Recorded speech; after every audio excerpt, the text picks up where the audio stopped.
General secretary Shihabuddin Saqafi ഉസ്താദ് അടക്കം ജമാഅത്ത് കമ്മിറ്റിയുടെയും ഉറൂസ് കമ്മിറ്റിയുടെയും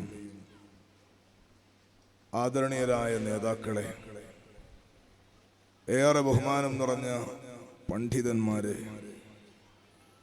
കരളിന്റെ കഷ്ണങ്ങളായ മുഅല്ലിം മുതഅല്ലിം സുഹൃത്തുക്കളെ, കണച്ചൂർ ഹാജി അടക്കമുള്ള ഉമറാക്കളെ,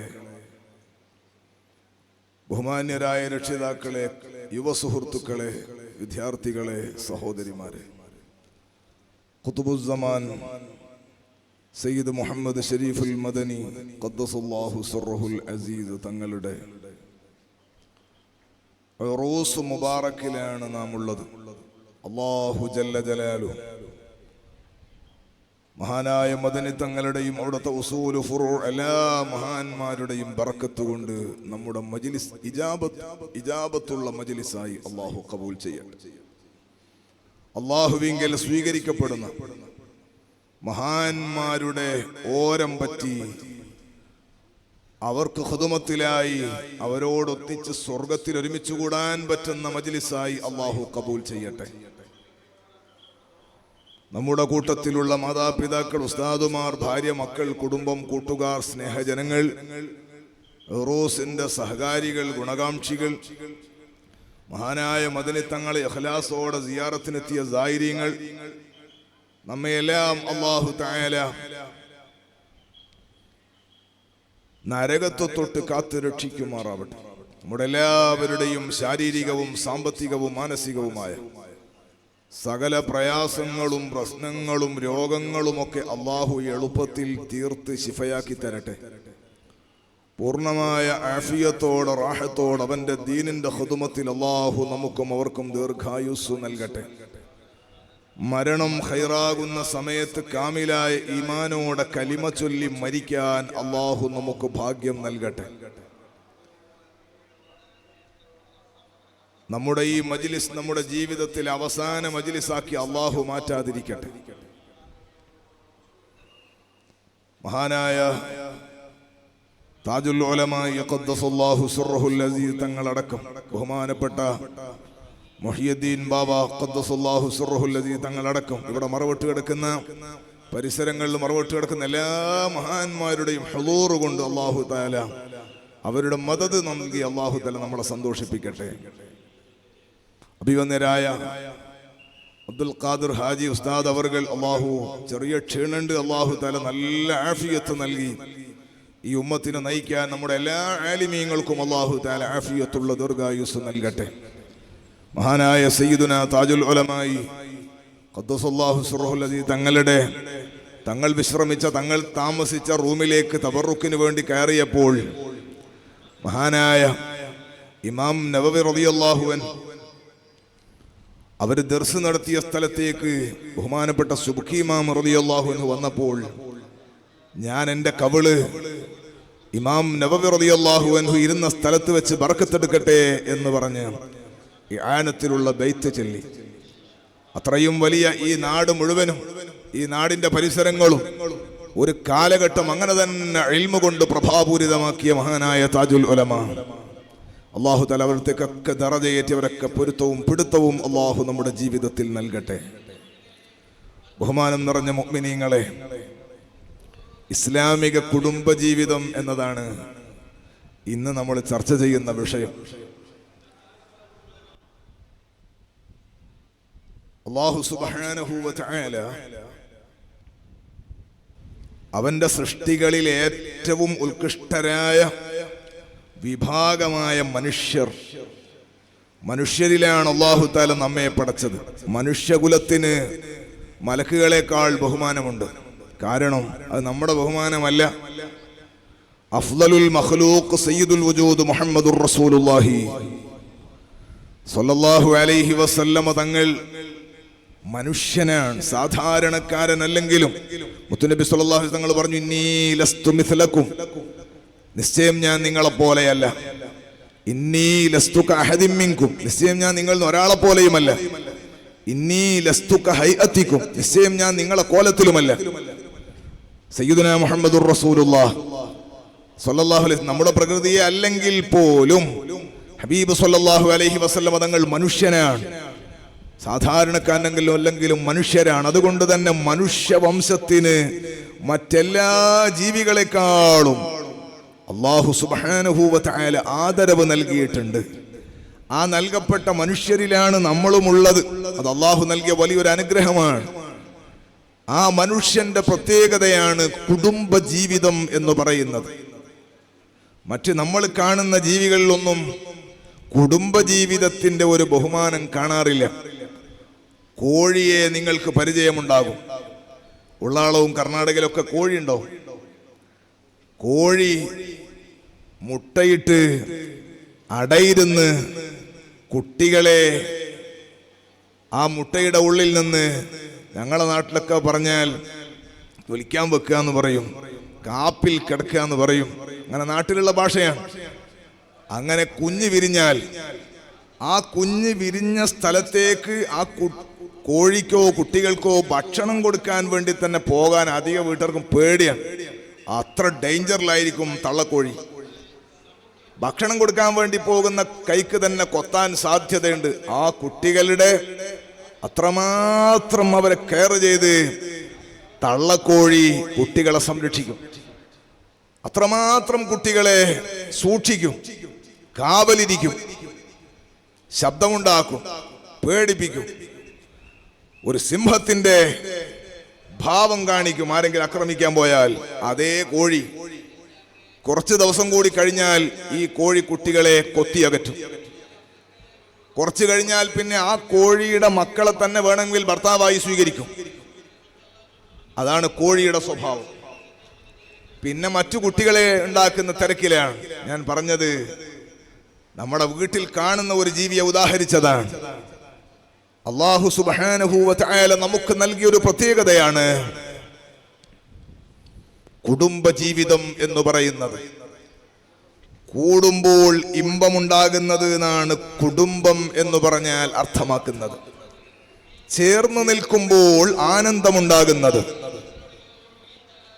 കൂടിയിരിക്കുമ്പോൾ മനസ്സിന് റാഹത്തുണ്ടാകുന്നതിനാണ് കുടുംബം എന്ന് പറയുന്നത്.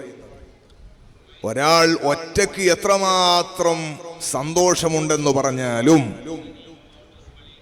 ഒരാൾ എത്രമാത്രം ഞാൻ ആനന്ദത്തിലാണ് എന്ന് ഒറ്റക്കുള്ള ജീവിതത്തിൽ പറഞ്ഞാലും അത് അപൂർണമായ വാക്കാണ്.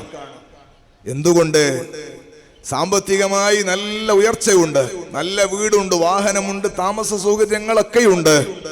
പക്ഷെ ഭാര്യയില്ല, മക്കളില്ല, കുടുംബമില്ല എന്ന് പറഞ്ഞാൽ ആ സന്തോഷത്തിന് ഭൗതികമായ നോട്ടമനുസരിച്ച് പവറില്ല. മഹാനായ അബുൽ ബശർ ആദം അലൈഹിസ്സലാം, ഇങ്ങോട്ട് കേട്ടിട്ടില്ലെങ്കിലും സ്വലാത്തും സലാമും കുറക്കരുത്.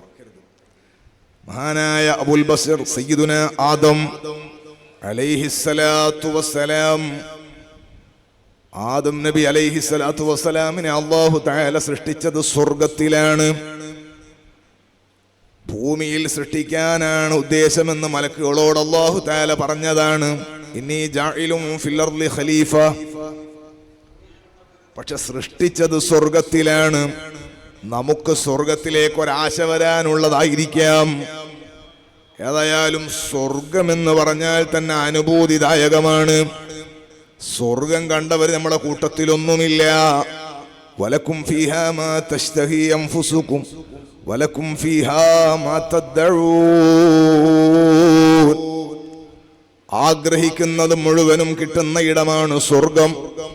പുറത്തുള്ള മണ്ണും ചരല് മിസ്കും ജൗഹറാ.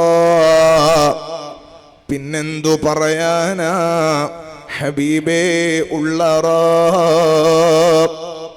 കൊതിക്കുന്ന പഴമടുക്കുന്നതാ കയറണ്ട.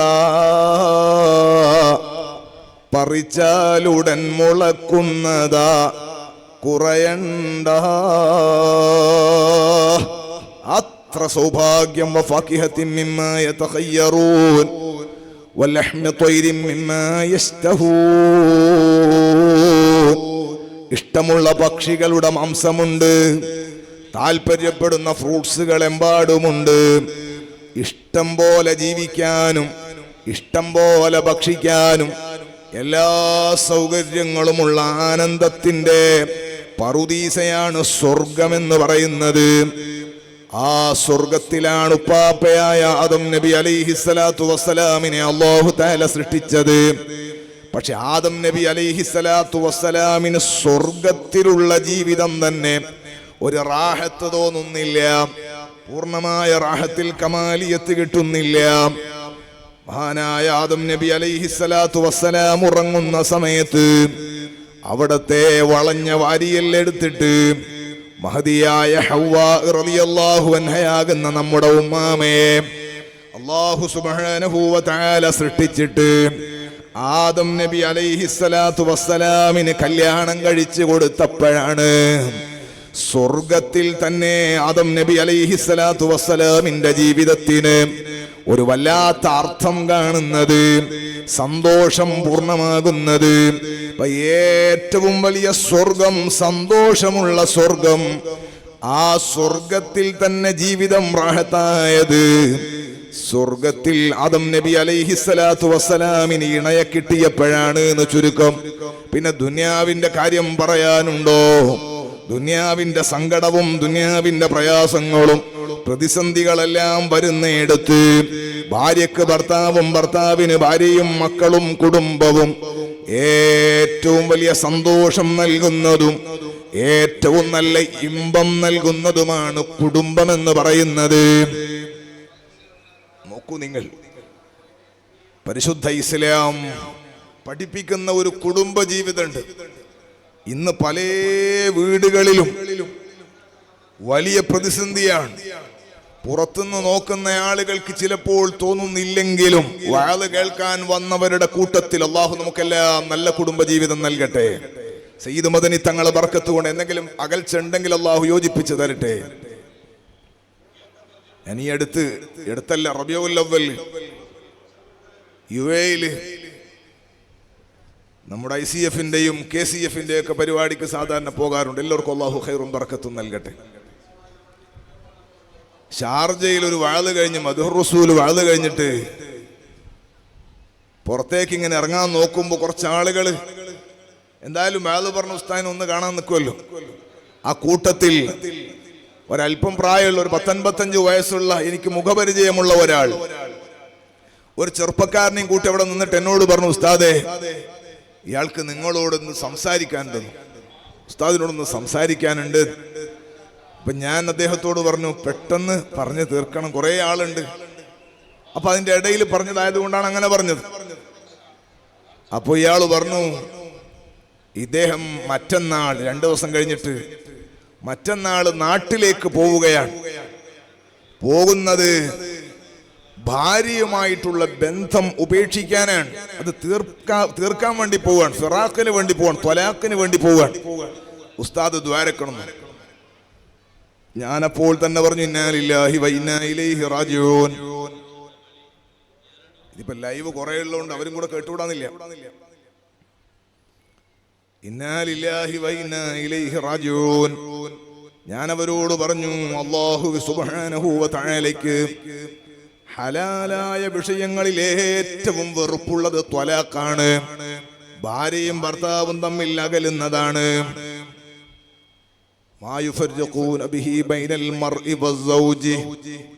സിഹറിനെ സംബന്ധിച്ച് പറയുന്നിടത്ത് ഖുർആൻ പറഞ്ഞതാണ്, ഭർത്താവിനെയും ഭാര്യയും അകറ്റാൻ ഉള്ള പഠനം. സിഹർ അല്ലാഹു തആല സാഹചര്യങ്ങളോട് നമുക്ക് രക്ഷ നൽകട്ടെ. ഭാര്യയും ഭർത്താവിനെയും അകറ്റുക എന്നുള്ളതും അകലുക എന്നുള്ളതും അള്ളാഹ്ക്ക് ഏറ്റവും വെറുപ്പുള്ള സംഗതിയാണ്. ആ സംഗതിക്ക് പോകുമ്പോൾ ഞാൻ എന്തിനാണ് ദ്വാരക്കേണ്ടത്? പ്രശ്നമുണ്ട്, യോജിപ്പിലാകാൻ ദ്വാരക്കണമെന്ന് പറഞ്ഞാലല്ലേ ദ്വാരക്കാൻ കഴിയുള്ളൂ എന്ന് ഞാൻ അവരോട് പറഞ്ഞപ്പോൾ ഈ ചെറുപ്പക്കാരന്റെ കണ്ണ് നിറഞ്ഞു. ഈ ചെറുപ്പക്കാരൻ എന്നോട് പറഞ്ഞു, ഉസ്താദേ എനിക്ക് 1.5 വയസ്സുള്ള ഒരു പൊന്നു മകളുണ്ട്. 3-4 വർഷമേ ആയിട്ടുള്ളൂ കല്യാണം കഴിഞ്ഞിട്ട്. ഇവിടെ തന്നെ 1-2 തവണ വിസിറ്റിൽ ഞാൻ കൊണ്ടുവന്നിരുന്നു. എന്റെ ഭാര്യയോടും എന്റെ മകളോടും എനിക്കൊരു വിഷമവുമില്ല. എനിക്കിപ്പോഴും പൂർണ്ണ സന്തോഷമാണ്, അവളോട് നല്ല സ്നേഹമാണ്. പക്ഷെ അവള് പറയുന്നു എന്റെ കൂടെ താമസിക്കാൻ അവൾക്ക് താല്പര്യമില്ല എന്നാണ് അവള് പറയുന്നത്. ഒരു കാരണവശാൽ എന്റെ കൂടെ താമസിക്കൂല, അതുകൊണ്ട് നിർബന്ധമായും ത്വലാഖ് കൊടുക്കണോന്ന് പറഞ്ഞിട്ട് വക്കീല് മുഖേന ത്വലാഖ് കൊടുക്കുകയാണ്. എനിക്കിത് കേട്ടപ്പോൾ അത്ഭുതം തോന്നി. ഞാൻ ആ ചെറുപ്പക്കാരനോട് ചോദിച്ചു, നിങ്ങളുടെ നാട്ടിലെ സംഘടനയോ ജമാഅത്ത് കമ്മിറ്റിയോ അല്ലെങ്കിൽ നിങ്ങളുടെ കുടുംബത്തിലോ നാട്ടിലോ ഇതുമായി സംസാരിക്കാൻ പറ്റിയ ഒരു മസ്ലഹത്തിന് പറ്റിയ ഒരു ടീമൊന്നും ഇല്ലേ? അയാൾ പറഞ്ഞു, കുറെ സിറ്റിംഗ് കഴിഞ്ഞു, ജമാഅത്ത് കമ്മിറ്റിയും സംഘടനകളും ഉസ്താദുമാരും പലരും സംസാരിച്ചു. എന്താണ് എന്റെ പ്രശ്നം എന്ന് അവള് പറഞ്ഞിരുന്നെങ്കിൽ, എന്റെ അടുക്കൽ എന്താണ് പോരായ്മ എന്നവള് പറഞ്ഞിരുന്നെങ്കിൽ അത് തിരുത്താൻ ഞാൻ 1000 വട്ടം തയ്യാറാണ്. എന്റെ അടുക്കൽ എന്റെ കൂടെ ജീവിക്കാൻ ഇന്ന പ്രശ്നമാണുള്ളത് എന്ന് പറഞ്ഞിരുന്നെങ്കിൽ അത് തിരുത്താൻ ഞാൻ റെഡിയാണ്. പക്ഷെ എന്റെ അയ്ബോ, എന്റെ ഒരു കുറവ് അവള് പറയുന്നില്ല. എന്താണ് പ്രശ്നം എന്ന് ഒരാളോടും അവള് പറയുന്നില്ല. എന്റെ കൂടെ താമസിക്കാൻ പറ്റൂല എന്ന് മാത്രമേ പറയുന്നുള്ളൂ. നിങ്ങൾ ദ്വാരക്കണം. മറ്റന്നാള് നാട്ടിൽ പോവുകയാണ്, വക്കീല് മുഖനൊക്കെ റെഡിയാക്കിയിട്ടുണ്ട് എന്നാ പറഞ്ഞത്. സുബ്ഹാന ജല്ല ജലാലു. ഞാനൊരു വലിയ വഅദ് പറയുന്ന ആളായിട്ട് പറഞ്ഞതല്ല, എന്റെ അടുക്കൽ ഒരു സദസ്സിന്ന് കിട്ടിയ ഒരു അനുഭവം ഞാൻ പറഞ്ഞതാണ്. ഇങ്ങനത്തെ 100 കണക്കിന് പറയാനുണ്ടാകും. ഇവിടത്തെ ജമാഅത്ത് കമ്മിറ്റിക്ക് ഉണ്ടാകും, ഇവിടത്തെ മറ്റ് പല മഹല്ല് കമ്മിറ്റിക്കും ഉണ്ടാകും, ഇവിടെയുള്ള ഉസ്താദുമാർക്കും നിങ്ങൾക്ക് ഓരോരുത്തർക്കും ഉണ്ടാകും. എത്രയോ വീടുകളിൽ പ്രശ്നം നടക്കുകയാണ്, എത്രയോ വീടുകളിൽ ഫിറാഖ് നടക്കുകയാണ്. ഇനി ത്വലാഖ് നടന്നിട്ടില്ലെങ്കിലും ഭാര്യയും ഭർത്താവുമായി തന്നെ ജീവിക്കുമ്പോഴും സുബ്ഹാനല്ലാഹ്, ഒന്നിച്ചിട്ട് ഭാര്യയും ഭർത്താവും കിടന്നിട്ട് നാളുകൾ എത്രയോ ആയിട്ടുണ്ട്. എത്രയോ കാലങ്ങളായി 2 റൂമിൽ താമസിക്കുകയാണ്. ഉപ്പയും ഉമ്മയും പരസ്പരം അങ്ങോട്ടും ഇങ്ങോട്ടും മിണ്ടാതിരിക്കുന്നത് കണ്ടിട്ട്, ചീത്ത വിളിക്കുന്നത് കണ്ടിട്ട് വളരുന്ന മക്കളുടെ മാനസികാവസ്ഥ ആലോചിക്കേണ്ടതാണ്. അല്ലാഹു നമുക്ക് ഖൈറായ കുടുംബജീവിതം നൽകട്ടെ സഹോദരങ്ങളെ. അതുകൊണ്ട് നമുക്ക് ഏറ്റവും നല്ല ഖൈറായ കുടുംബജീവിതം കിട്ടാൻ സയ്യിദുൽ വജൂദ് മുഹമ്മദുർ റസൂലുള്ളാഹ് സ്വല്ലല്ലാഹു അലൈഹി വസല്ലമ തങ്ങൾ പറഞ്ഞ ഒരൽപ്പം കാര്യങ്ങൾ ചർച്ച ചെയ്തിട്ട് നമുക്ക് പിരിയാകുമ്പോഴത്തേക്ക് ബഹുമാനപ്പെട്ട അബ്ദുൽ ഖാദിർ സഖാഫി ഉസ്താദ് എത്തും. അല്ലാഹു എല്ലാവർക്കും ആഫിയത്തും റാഹത്തും നൽകട്ടെ. മുത്തുനബി സ്വല്ലല്ലാഹു അലൈഹി വസല്ലമ തങ്ങൾ പറഞ്ഞ ഒരു കുടുംബജീവിതം, ഇസ്ലാമിക കുടുംബജീവിതം. നമ്മളെല്ലാവരും കുടുംബം എന്ന് പറഞ്ഞാൽ ഭാര്യ, ഭർത്താവ്, ഉമ്മ, ബാപ്പ, മക്കള്, സഹോദര എല്ലാം കൂടിയതാണല്ലോ. പറ്റുന്നിടത്ത് വരെ നമുക്ക് എത്താം. മഹാനായ സയ്യിദുനാ ഉമർ ഇബ്നുൽ ഖത്താബ്, ഉമർ ഇബ്നുൽ ഖത്താബ് റളിയല്ലാഹു അൻഹുവിന്റെ അടുക്കൽ ഒരാള് പരാതിയുമായിട്ട് വരികയാണ്. എന്താ പരാതി എന്ന് പറയൂ? അമീറുൽ മുഅ്മിനീൻ, എന്റെ മകൻ എന്നെ അനുസരിക്കുന്നില്ല എന്നുള്ളതാണ് പരാതി. നമ്മുടെ മക്കളൊക്കെ അല്ലാഹു തആല നന്നാക്കി തരട്ടെ. ഞാൻ പറയണ എന്റെ മകൻ കേൾക്കുന്നില്ല എന്നൊരു ബാപ്പ പറയുന്നതിനേക്കാൾ ആ ബാപ്പയുടെ കൽബ് തകർന്ന വേറൊരു സംഗതിയുമില്ല.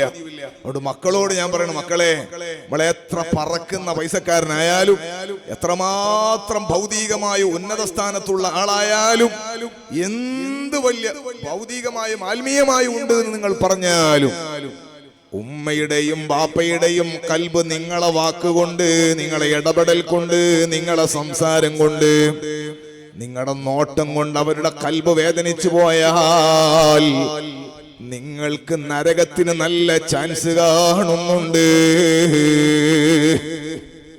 വിഷയമില്ലാത്തതുകൊണ്ട് ഞാൻ അങ്ങോട്ട് പോകുന്നില്ല. ഉമ്മാമാപ്പമാരെ നന്നായി ബഹുമാനിക്കുന്ന മക്കളാകട്ടെ.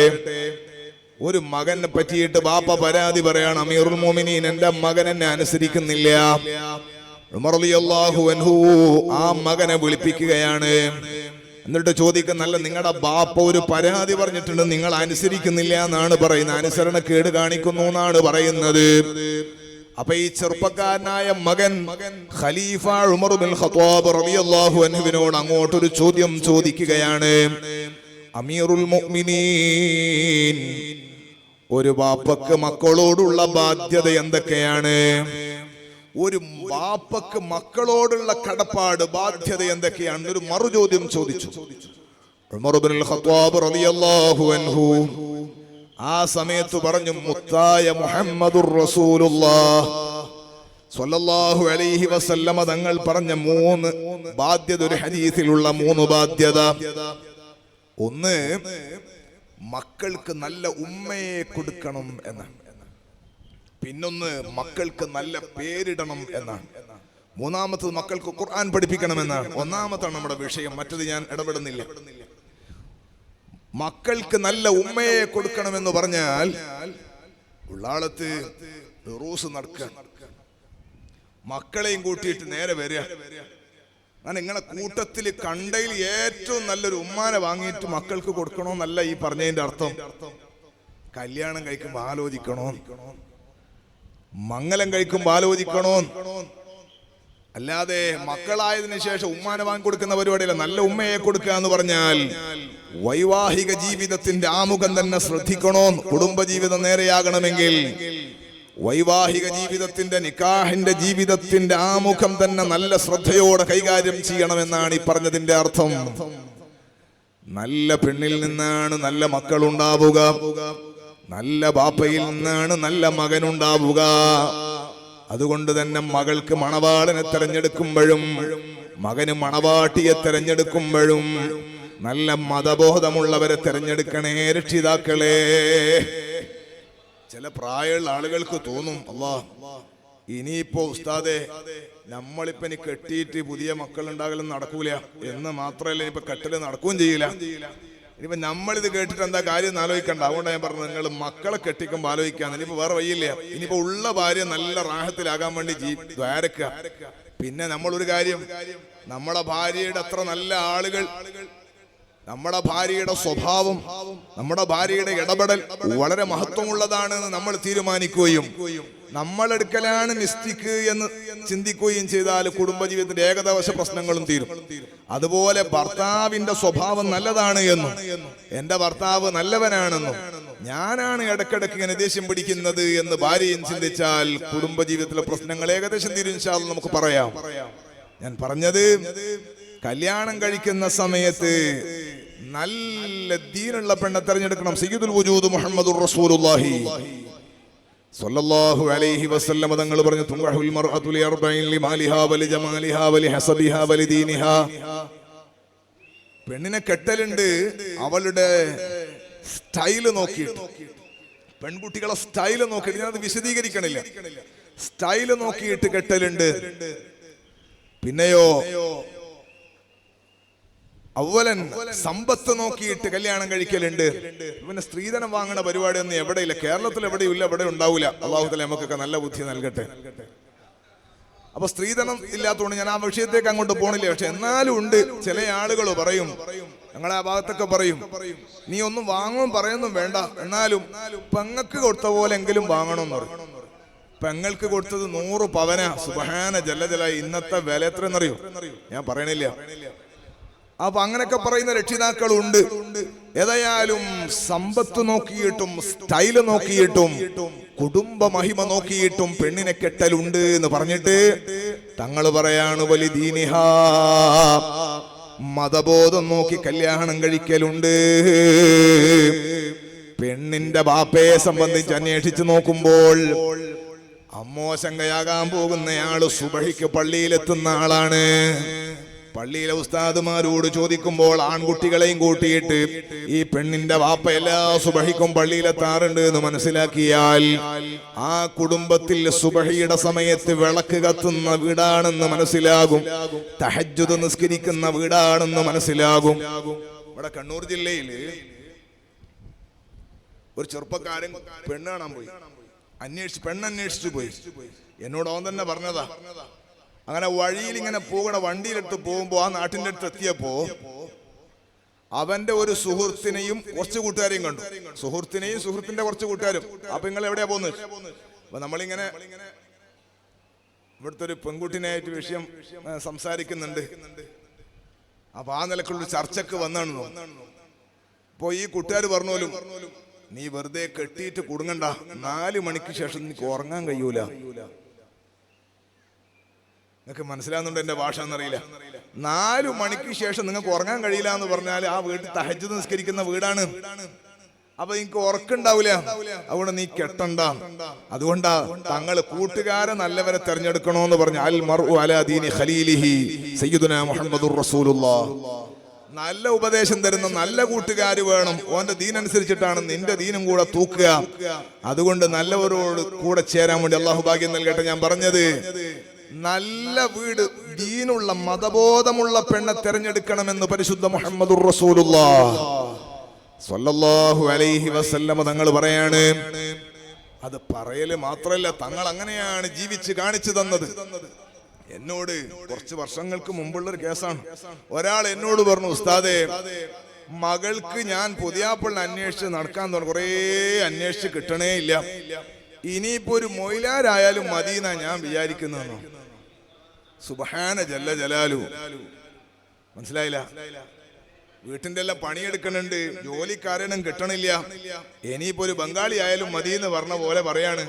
ഇനിയിപ്പോ ഒരു മൊയിലാരായാലും മതി എന്നാ ഞാൻ വിചാരിക്കുന്നു. ഞാൻ പറഞ്ഞു, മദ്രസയെല്ലാം മൊയിലാന്മാരെ നല്ല ആളെ കിട്ടായിട്ട് ആകെ പ്രതിസന്ധിയിലാണ്, നല്ല ഉസ്താദ്മാരെ കിട്ടണില്ല, അതുകൊണ്ട് കിട്ടുന്ന ആളെ പിടിച്ച് കെട്ടിക്കലാണ് നല്ലത് എന്ന് ഞാൻ അദ്ദേഹത്തോട് പറഞ്ഞു. ഒന്നെങ്കിൽ ഭാഷ ഉപയോഗിക്കാൻ അറിയാത്തതുകൊണ്ട് ഏതായാലും പറഞ്ഞത് ഇങ്ങനെയാണ്.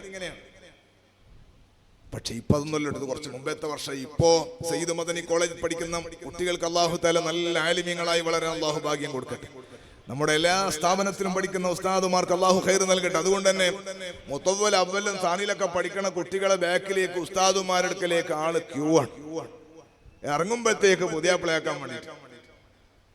മുത്തമിലാമാർക്ക് മാത്രമല്ല, സാധാരണക്കാരായ നമ്മളെ ചെറുപ്പക്കാർക്കെല്ലാം അല്ലാഹു നല്ല കുടുംബ ജീവിതം നൽകട്ടെ, നല്ല ജീവിതം അല്ലാഹു നൽകട്ടെ. നമ്മളെ വളണ്ടിയർമാരൊക്കെ ധാരാളം ചെറുപ്പക്കാർ അധ്വാനിക്കുന്നുണ്ട്. എല്ലാവർക്കും ഖൈറ് പകരം കൊടുക്കണം റഹ്മാനെ. ഏറ്റവും വലിയ നേതൃത്വമാണ്, ഏറ്റവും വലിയ നേതാവാണ്, ലോകത്തെ ഏറ്റവും വലിയ സൗന്ദര്യമുള്ള നേതാവാണ് സയ്യിദുനാ മുഹമ്മദുർ റസൂലുള്ളാഹ് സ്വല്ലല്ലാഹു അലൈഹി വസല്ലമ തങ്ങൾ. ആ മുത്തുനബി സല്ലല്ലാഹു അലൈഹി വസല്ലമ തങ്ങൾക്കൊരു പൊന്നുമകളുണ്ട്, ഫാത്തിമത്തു ബിദഅത്തു മിന്നീ. ഫാത്തിമ എന്റെ കരളിന്റെ കഷ്ണമാണ്, സ്വർഗത്തിലെ സ്ത്രീകളുടെ നേതാവാണ്. മുത്തുനബി സല്ലല്ലാഹു അലൈഹി വസല്ലമ തങ്ങളുടെ പകർപ്പാണ് ഫാത്തിമ. ആ ഫാത്തിമ ബീവി റളിയല്ലാഹു തആല അൻഹയെ കെട്ടന്വേഷിച്ചുകൊണ്ട് സൽമാനുൽ ഫാരിസി റളിയല്ലാഹു അൻഹു അടക്കം ധാരാളം വലിയ സൗന്ദര്യമുള്ള സമ്പത്തുള്ള സ്വഹാബികൾ വന്നു. മുത്തുനബി സല്ലല്ലാഹു അലൈഹി വസല്ലമ തങ്ങൾ കെട്ടിച്ചു കൊടുത്തില്ല. കെട്ടിച്ചു കൊടുത്തത് മദീനയിൽ ഒരു ചെറുപ്പക്കാരനുണ്ട്, പാവങ്ങളിൽ പാവപ്പെട്ടവനാണ്, മക്കയിൽ നിന്ന് വന്ന് താമസിക്കുന്ന ആളാണ്. അതാ ചെറുപ്പകാലത്തിലെ ദീന് കണ്ട ആളാണ്, ഇസ്ലാമിലേക്ക് വന്ന ആളാണ്. മദീനയിലെ കാട്ടിൽ പോയി പുല്ല് മുറിച്ചു കൊണ്ടുവന്ന് പശുക്കളുള്ള അറബികൾക്ക് അല്ലെങ്കിൽ പശുക്കളുള്ള മദീനത്തുള്ള ആളുകൾക്ക് വിറ്റിട്ട് അതിൽ നിന്ന് കിട്ടുന്നതാണ് കാര്യമായ ഉപജീവന മാർഗം. മറ്റു പലതുമുണ്ട്. ഏതായാലും സാമ്പത്തികമായി വളരെ താഴ്ന്ന ഘടനയിലുള്ള ആളാണ്. മഹാനായ സയ്യിദുനാ അലി ഇബ്നു അബി ത്വാലിബ് റളിയല്ലാഹു അൻഹുവാണ്. കുട്ടികളിൽ ആദ്യമായി ദീനിലേക്ക് വന്ന മുത്തുനബിന്റെ പോറ്റ് വളർത്തുമകൻ എന്ന് പറയാൻ പറ്റുന്ന, വേറെ നിലക്ക് പറയാൻ പറ്റുന്ന ആളാണ് സയ്യിദുനാ അലി ഇബ്നു അബി ത്വാലിബ് റളിയല്ലാഹു അൻഹു. ആ അലി റളിയല്ലാഹു അൻഹു വന്ന് പെണ്ണന്വേഷിച്ചപ്പോൾ ഫാത്തിമ ബീവിയെ കെട്ടിച്ചു കൊടുക്കുമെന്ന് ചോദിച്ചപ്പോൾ ഫാത്തിമ ബീവിക്ക് കൊടുക്കാനുള്ള മഹർ നിങ്ങൾ എടുക്കലുണ്ടോ അലിയെ? ഇല്ല നബിയെ, ഞാൻ മുമ്പ് തന്ന ഒരു അങ്കി നിങ്ങളുടെ അടുത്തുണ്ടല്ലോ, അത് ഉസ്മാൻ തങ്ങൾക്ക് കൊണ്ടുപോയി വിറ്റിട്ട് ക്യാഷ് കൊണ്ടുവരൂ. അത് ഉസ്മാൻ ഇബ്നു അഫ്ഫാൻ തങ്ങൾക്ക് വിറ്റിട്ട് കിട്ടിയ ദിർഹമുകൾ കൊണ്ടുവന്നിട്ടാണ് വിവാഹ ചെലവും മഹറും ഉണ്ടാക്കിയത്. അത്രയും പാവപ്പെട്ട അലി ഇബ്നു അബീ ത്വാലിബ് റളിയല്ലാഹു അൻഹുവിനെയാണ് മദീനയുടെ ചക്രവർത്തിയുടെ, മദീനയിലെ രാജാവിന്റെ പൊന്നുമകളെ കെട്ടിക്കുന്നത്. സുഹൃത്തുക്കളെ, സമ്പത്തില്ലെങ്കിലും ഒരു നിലക്ക് അലി ഇബ്നു അബീ ത്വാലിബ് സമ്പന്നനാണ്. അന മദീനത്തുൽ ഇൽമി വഅലിയും ബാബുഹാ. വിദ്യാധനം സർവധനാൽ പ്രധാനം. ഏറ്റവും വലിയ ധനം ഇൽമല്ലയോ? ഞാൻ ഇൽമിന്റെ പട്ടണമാണ്. അലി റളിയല്ലാഹു അൻഹുവിലേക്കുള്ള ഗേറ്റാണെന്ന് പരിശുദ്ധ മുഹമ്മദുർ റസൂലുള്ളാഹ്. ആ പരിശുദ്ധരായ അലി റളിയല്ലാഹു അൻഹുവിനാണ് കല്യാണം കഴിച്ചു കൊടുത്തത്.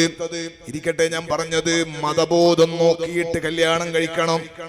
ചെറിയ ഡൗട്ട് ഉണ്ടാവാൻ സാധ്യതയുണ്ട്. അങ്ങനെയാണെങ്കിൽ ഉസ്താദേ, ഉസ്മാൻ ഇബ്നു അഫ്ഫാൻ റളിയല്ലാഹു അൻഹു മുത്തുനബിന്റെ ഒരു മകളെ കല്യാണം കഴിച്ചു. ആ മകൾ വഫാത്തായപ്പോൾ അടുത്ത മകളെയും കെട്ടിച്ചു കൊടുത്തു. ദിന്നൂറൈൻ, രണ്ട് പ്രകാശത്തിന്റെ ഉടമ. വെള്ളിയാഴ്ച ഖതീബ് ഉസ്താദ് വെള്ളിയാഴ്ച ഓതലുണ്ട്, സയ്യിദുൽ അഖ്താർ സയ്യിദുനാ ഉസ്മാൻ ഇബ്നു അഫ്ഫാൻ പുതിയാപ്പിളമാരെ നേതാവ് എന്നാണ് എന്റെ അർത്ഥം. അപ്പൊ ഏറ്റവും വലിയ പവർ കിട്ടിയ ഉസ്മാൻ റളിയല്ലാഹു അൻഹു മക്കയിലും വലിയ സമ്പന്നനാണ്, മദീനയിലും വലിയ സമ്പന്നനാണ്. നിങ്ങൾ അലിയാര് തങ്ങളെ കഥ മാത്രം പറയല്ലേ എന്ന് ചിലപ്പോൾ നിങ്ങൾക്ക് തോന്നും. ഞാൻ പറയട്ടെ സഹോദരങ്ങളെ, സമ്പന്നനായ ഉസ്മാൻ റളിയല്ലാഹു അൻഹുവിന്റെ സമ്പത്തല്ല തങ്ങൾ മകൾക്ക് ഭർത്താവായി തെരഞ്ഞെടുത്തത്. 4-ൽ 3-മനാണ് സയ്യിദുനാ ഉസ്മാൻ ഇബ്നു അഫ്ഫാൻ. പകല് സുന്നത്ത് നോമ്പും രാത്രിയിൽ നിന്ന് നിസ്കാരവുമുള്ള ഏറ്റവും നല്ല മുത്തഖിയായ ആബിദായ സ്വഹാബിയാണ് സയ്യിദുനാ ഉസ്മാൻ. മലക്കുകൾ ലജ്ജിച്ചു പോകുന്ന ഹയാ ഉള്ള മഹാനാണ് സയ്യിദുനാ ഉസ്മാൻ. എല്ലാ നബിമാർക്കും സ്വർഗ്ഗത്തിൽ ഒരു കൂട്ടുകാരനുണ്ട്. വറഫീഖി ഫിൽ ജന്നത്തി ഉസ്മാൻ. എന്റെ ചങ്ങാതി സ്വർഗ്ഗത്തിൽ ഉസ്മാൻ തങ്ങളാണെന്ന് മുഹമ്മദുർ റസൂലുള്ളാഹ്. ദീനാണ് കാര്യമായ വിഷയമെന്നാ ഞാൻ പറഞ്ഞതിരിക്കട്ടെ. മതബോധമുള്ള പെണ്ണ് തെരഞ്ഞെടുക്കണമെന്ന് പരിശുദ്ധ മുഹമ്മദുർ റസൂലുള്ളാഹ്. ഒരാമുഖം പറഞ്ഞിട്ട് പെട്ടെന്ന് നമുക്കങ്ങ് പോകാം. കല്യാണ പെണ്ണിനെ കണ്ടെത്തുകയാണ്, കല്യാണ ചെറുക്കനെ കണ്ടെത്തുകയാണ്. സുബ്ഹാനല്ലാഹ്, കല്യാണ പെണ്ണിനെ കണ്ടെത്തുന്നതും കല്യാണ ചെറുക്കനെ കണ്ടെത്തുന്നൊക്കെ മതബോധം നോക്കി വേണോന്ന് ഞാൻ പറഞ്ഞില്ലേ. പക്ഷെ ഇന്ന് പുതിയ കാലത്ത്, സോഷ്യൽ മീഡിയയുടെ നല്ല തരംഗമുള്ള കാലത്ത്, എവിടെയെങ്കിലും ഒരു അധർമ്മം നടന്നാൽ, എവിടെയെങ്കിലും ഒരു വേണ്ടാത്തത് നടന്നാൽ, പഴയ കാലത്ത് ഒരു 10-20 കൊല്ലം മുമ്പ് അങ്ങനെ ഉള്ളാളത്തൊരു സംഗതി നടന്നാൽ, ഇവിടെ ഒന്ന് നടന്നാൽ അലേക്കലെ തന്നെ അറിയില്ല, തൊക്കോട്ട് അറിയില്ല, മംഗലാപുരത്ത് അറിയില്ല. എന്നാ ഇപ്പൊ അങ്ങനല്ല. ഇപ്പൊ ഇവിടെ നടക്കുന്നതിനേക്കാൾ അപ്പുറം, ഇവിടുത്തെ ആൾ അറിയുന്നതിനേക്കാൾ കൂടുതൽ അപ്പുറം അറിയും. അത്രയും സ്പീഡിൽ വിഷയങ്ങൾ എത്താൻ സംവിധാനങ്ങളുണ്ട്. അതുകൊണ്ട് തന്നെ പെണ്ണ് കാണൽ എന്നൊക്കെ പറയുന്ന പരിപാടിയൊക്കെ പോയി. ഇപ്പൊ എൻഗേജ്മെന്റ്, ആ സംഗതിക്ക് തന്നെ സുബ്ഹാന ജല്ല ജലാൽ. ഞങ്ങളൊക്കെ നാട്ടില് ഹൈന്ദവ സുഹൃത്തുക്കളുടെ അമ്പലങ്ങളിൽ ഉത്സവം നടക്കുമ്പോൾ അടുത്ത അമ്പലങ്ങളിൽ നിന്ന് കാണിക്ക കൊണ്ടുവരും. കുറെ ഡ്രസ് ഇട്ട പെണ്ണുങ്ങളും ആണുങ്ങളും അങ്ങനെ കൊണ്ടുവന്നിട്ട് സമർപ്പിക്കാറുണ്ട്. അതുപോലെ കല്യാണ പെണ്ണിനെ അണിയിച്ചൊരുക്കിയിട്ട് അവർക്ക് കൊണ്ടുവന്നിട്ട് മിഠായികൾ, അതിന് തന്നെ ലക്ഷങ്ങളുടെ, ഈ മിഠായി പീഡിയക്കാരുണ്ടെങ്കിൽ ദേഷ്യം പിടിക്കണ്ട, അതിനുള്ള ചോക്ലേറ്റ് 10,000-കണക്കിന് 50. ഈ അടുത്തൊരാൾ പറഞ്ഞു 1.5 ലക്ഷം ഉറുപ്പ്യന്റെ ചോക്ലേറ്റ് ആണ്. 1.5 ലക്ഷം ഉറുപ്പ്യന്റെ ചോക്ലേറ്റ് ആണ് മകൻ പെണ്ണ് കാണാൻ വേണ്ടി പോകുന്ന പെണ്ണിന് കൊണ്ടു കൊടുത്തത്. ഇന്നാ ലില്ലാഹി വ ഇന്നാ ഇലൈഹി റാജിഊൻ. നിങ്ങളേക്ക് എന്തിനാണ് ഉസ്താദ് ഇന്നാലില്ല ചൊല്ലിയത്? ഇന്നാലില്ല ചൊല്ലി എന്തിനാ നിങ്ങൾക്ക് തോന്നും? സുബ്ഹാനല്ലാഹ്, എന്റെ പൈസ കൊണ്ട് വാങ്ങിയതല്ല, ഉമ്മത്തിന്റെ പൈസ കൊണ്ടും വാങ്ങിയതല്ല, ഇയാളെ പൈസ കൊണ്ട് തന്നെ വാങ്ങിയതാണ്. പക്ഷേ ഈ സോഷ്യൽ മീഡിയന്റെ കാലത്ത് നിങ്ങൾ അത് ചെയ്താൽ അപ്പുറമുള്ളവൻ 1.5 ലക്ഷം പോയിട്ട് 15 ലക്ഷം ഉണ്ടാക്കേണ്ട തിരക്കിലാണ്. അതിനു വേണ്ടി തന്നെ അതിനേക്കാളും കൂടുതൽ കടം വാങ്ങാണ്. ലോൺ എടുത്തിട്ട്, ബാങ്കിൽ നിന്ന് ലോൺ എടുത്തിട്ട് എൻഗേജ്മെന്റ് നടത്തുന്നു. ഇന്നാ ലില്ലാഹി വ ഇന്നാ ഇലൈഹി റാജിഊൻ. വൈവാഹിക ജീവിതത്തിന്റെ ആമുഖം തന്നെ താളം തെറ്റിയാൽ കുടുംബ ജീവിതത്തിന് എന്ത് ഭദ്രതയാണുള്ളത് സഹോദരാ. അല്ലാഹു നമ്മുടെ കൽബ് നന്നാക്കി തരട്ടെ. ഇനി അവിടെ പോയാൽ പഴയ കാലത്ത് ഈ മോതിരൊക്കെ കൊടുക്കലാണ്. ഇപ്പൊ അതെല്ലാം പോയിട്ട് കേക്കെല്ലാം കൊണ്ടുപോയിട്ട്, അല്ലെ മിഠായി കൊണ്ടുപോയിട്ട് കല്യാണം കഴിക്കുന്ന പെണ്ണിന്റെ വായിൽ വെച്ചു കൊടുക്കുന്നത് വീഡിയോ ഷൂട്ട് ചെയ്തിട്ട് ഇവര് തന്നെ സ്റ്റാറ്റസ് വെക്കാണ്. ഇന്നാ ലില്ലാഹി വ ഇന്നാ ഇലൈഹി റാജിഊൻ. എവിടെയാണ് ഈ ഉമ്മത്ത് എത്തി നിൽക്കുന്നത്? എവിടെയാണ് നമ്മുടെ സമൂഹം എത്തി നിൽക്കുന്നത്? ഏറ്റവും കൂടുതൽ ഈ വിഷയത്തിൽ ശ്രദ്ധിക്കേണ്ടവർ നമ്മളാണ്. ശ്രദ്ധക്കുറവ് ഏറ്റവും കൂടുതൽ ഉള്ളതും നമ്മളിലാണ്. എത്ര സ്ഥലങ്ങളിലാണ് നടക്കുന്നത്? സുബ്ഹാന ജല്ല ജലാലു. ഈ അടുത്ത് ചില സംഗതികൾ ചില സ്ഥലത്ത് നടക്കുന്നുണ്ട്. നിക്കാഹ് കഴിഞ്ഞിട്ട് അത് ഈ ഫോൺ വിളിയൊക്കെ ഹലാലാക്കാൻ വേണ്ടി നിക്കാഹ് എന്നാ പറയുന്നത്. ഉദ്ദേശം തന്നെ അങ്ങനെയാണ്. ഫോൺ വിളിയെല്ലാം എന്തായാലും നടക്കും, അതുകൊണ്ട് അത് ഹലാലാക്കാൻ വേണ്ടിട്ട് നിക്കാഹ് കഴിച്ചു കൊടുക്കാണ്. സത്യത്തിൽ നിക്കാഹ് കഴിക്കണ കൂടെ തന്നെ ഏത് ഉമ്മയോ ഉപ്പയോ കൂടിയിട്ട് ഈ തസ്ലീമത്തും കൂടെ അങ്ങ് നടത്തിയിരുന്നെങ്കിൽ, ആ ഏൽപ്പിക്കലും കൂടെ അങ്ങ് നടത്തിയിരുന്നെങ്കിൽ സംഗതി വളരെ റാഹത്തായി. അതിന് പിന്നെ വേറെ രണ്ടാമത് മംഗലൊന്നും കഴിക്കണ്ടില്ല. അതിവന്റെ പ്രസ്റ്റേജിന്റെ പ്രശ്നമാണ്. കുറെ വിളിക്കണം, കുറെ പൊന്നാക്കണം, കുറെ മറ്റേതാക്കണം. എന്നിട്ട് ഈ നിക്കാഹ് കഴിച്ചിട്ട് അവിടെ വെക്കും. 1 കൊല്ലം 2 കൊല്ലം കഴിഞ്ഞ് 3 കൊല്ലം കഴിഞ്ഞ് നോക്കും കുട്ടിന്റെ ബർത്ത്ഡേ ആവും. പല സ്ഥലങ്ങളിലും നിക്കാഹ് കഴിഞ്ഞു, ഹലാലാണ്, വിഷയങ്ങളൊന്നുമല്ല, ഞാൻ ഹറാം ആക്ഷേപിച്ചു പറയല്ല. പക്ഷേ അധികം ആളുകൾക്കും നിങ്ങളെ മകന്റെ മകളുടെ വിഷയം എന്ന് പറഞ്ഞ് നിക്കാഹ് കഴിഞ്ഞ ഉപ്പാനോട് ഉമ്മാനോട് നിങ്ങൾ സംസാരിച്ചു നോക്കൂ, ഞാൻ പറയുന്നത് റെഡിയാണെന്ന് മനസ്സിലാവും.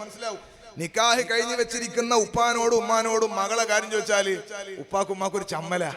കാരണം ഓള് പുതിയാപ്പിളിന്റെ അടുത്താണ്, അല്ലെങ്കിൽ പുതിയാപ്പിളിന്റെ കൂടെയാണ്, അല്ലെങ്കിൽ അവിടെ പോയിട്ടുണ്ട് ഇവിടെ. അത് പറയാൻ ഉപ്പക്കും ഉമ്മക്കും മനസ്സിനൊരു വിഷമമുണ്ട്. എന്തുകൊണ്ട്? നിക്കാഹ് കഴിഞ്ഞ പെണ്ണേം കൂട്ടിട്ട് ഓൻ പോവും. അതാണ് പറഞ്ഞത്, നിക്കാഹ് കഴിയുന്ന സമയം തന്നെ ഈ സംഗതി അങ്ങനെ തന്നെ നടത്തിയാൽ, ആദ്യം തന്നെ അറ കാണിച്ചാൽ ചടങ്ങ് കഴിച്ചാൽ പിന്നെ സംഗതി തീർന്നില്ലേ? പിന്നെ നിങ്ങൾ ആരെ ബോധ്യപ്പെടുത്താനാണ് നിക്കാഹ് കഴിച്ചിട്ട് 2 കൊല്ലം 3 കൊല്ലം കാത്തു നിൽക്കുന്നത്? അള്ളാഹു നല്ല ബുദ്ധി നൽകട്ടെ. നിക്കാഹ് കഴിക്കുന്നതിന് മിസ്ബാഹി എതിരായി എന്നല്ല പറഞ്ഞത്. നിക്കാഹ് കഴിക്കൽ നല്ലതാണ്. ആ കഴിക്കുന്ന കൂട്ടത്തിൽ തന്നെ ഇതും കൂടെ അങ്ങ് കഴിച്ചാൽ സംഗതി ക്ലിയറായി എന്നാ പറഞ്ഞത്. അള്ളാഹു തന്നെ നമ്മളെ നന്നാക്കി തരട്ടെ. ഇരിക്കട്ടെ സഹോദരങ്ങളെ, കൂടുതൽ വിശദീകരിക്കല്ല. ഈ എൻഗേജ്മെന്റ് സംഗതി എല്ലാം കഴിഞ്ഞ് ഒരുപാട് ഹറാമുകൾ ആ വിഷയത്തിൽ നടക്കുന്നുണ്ട്. ഏതായാലും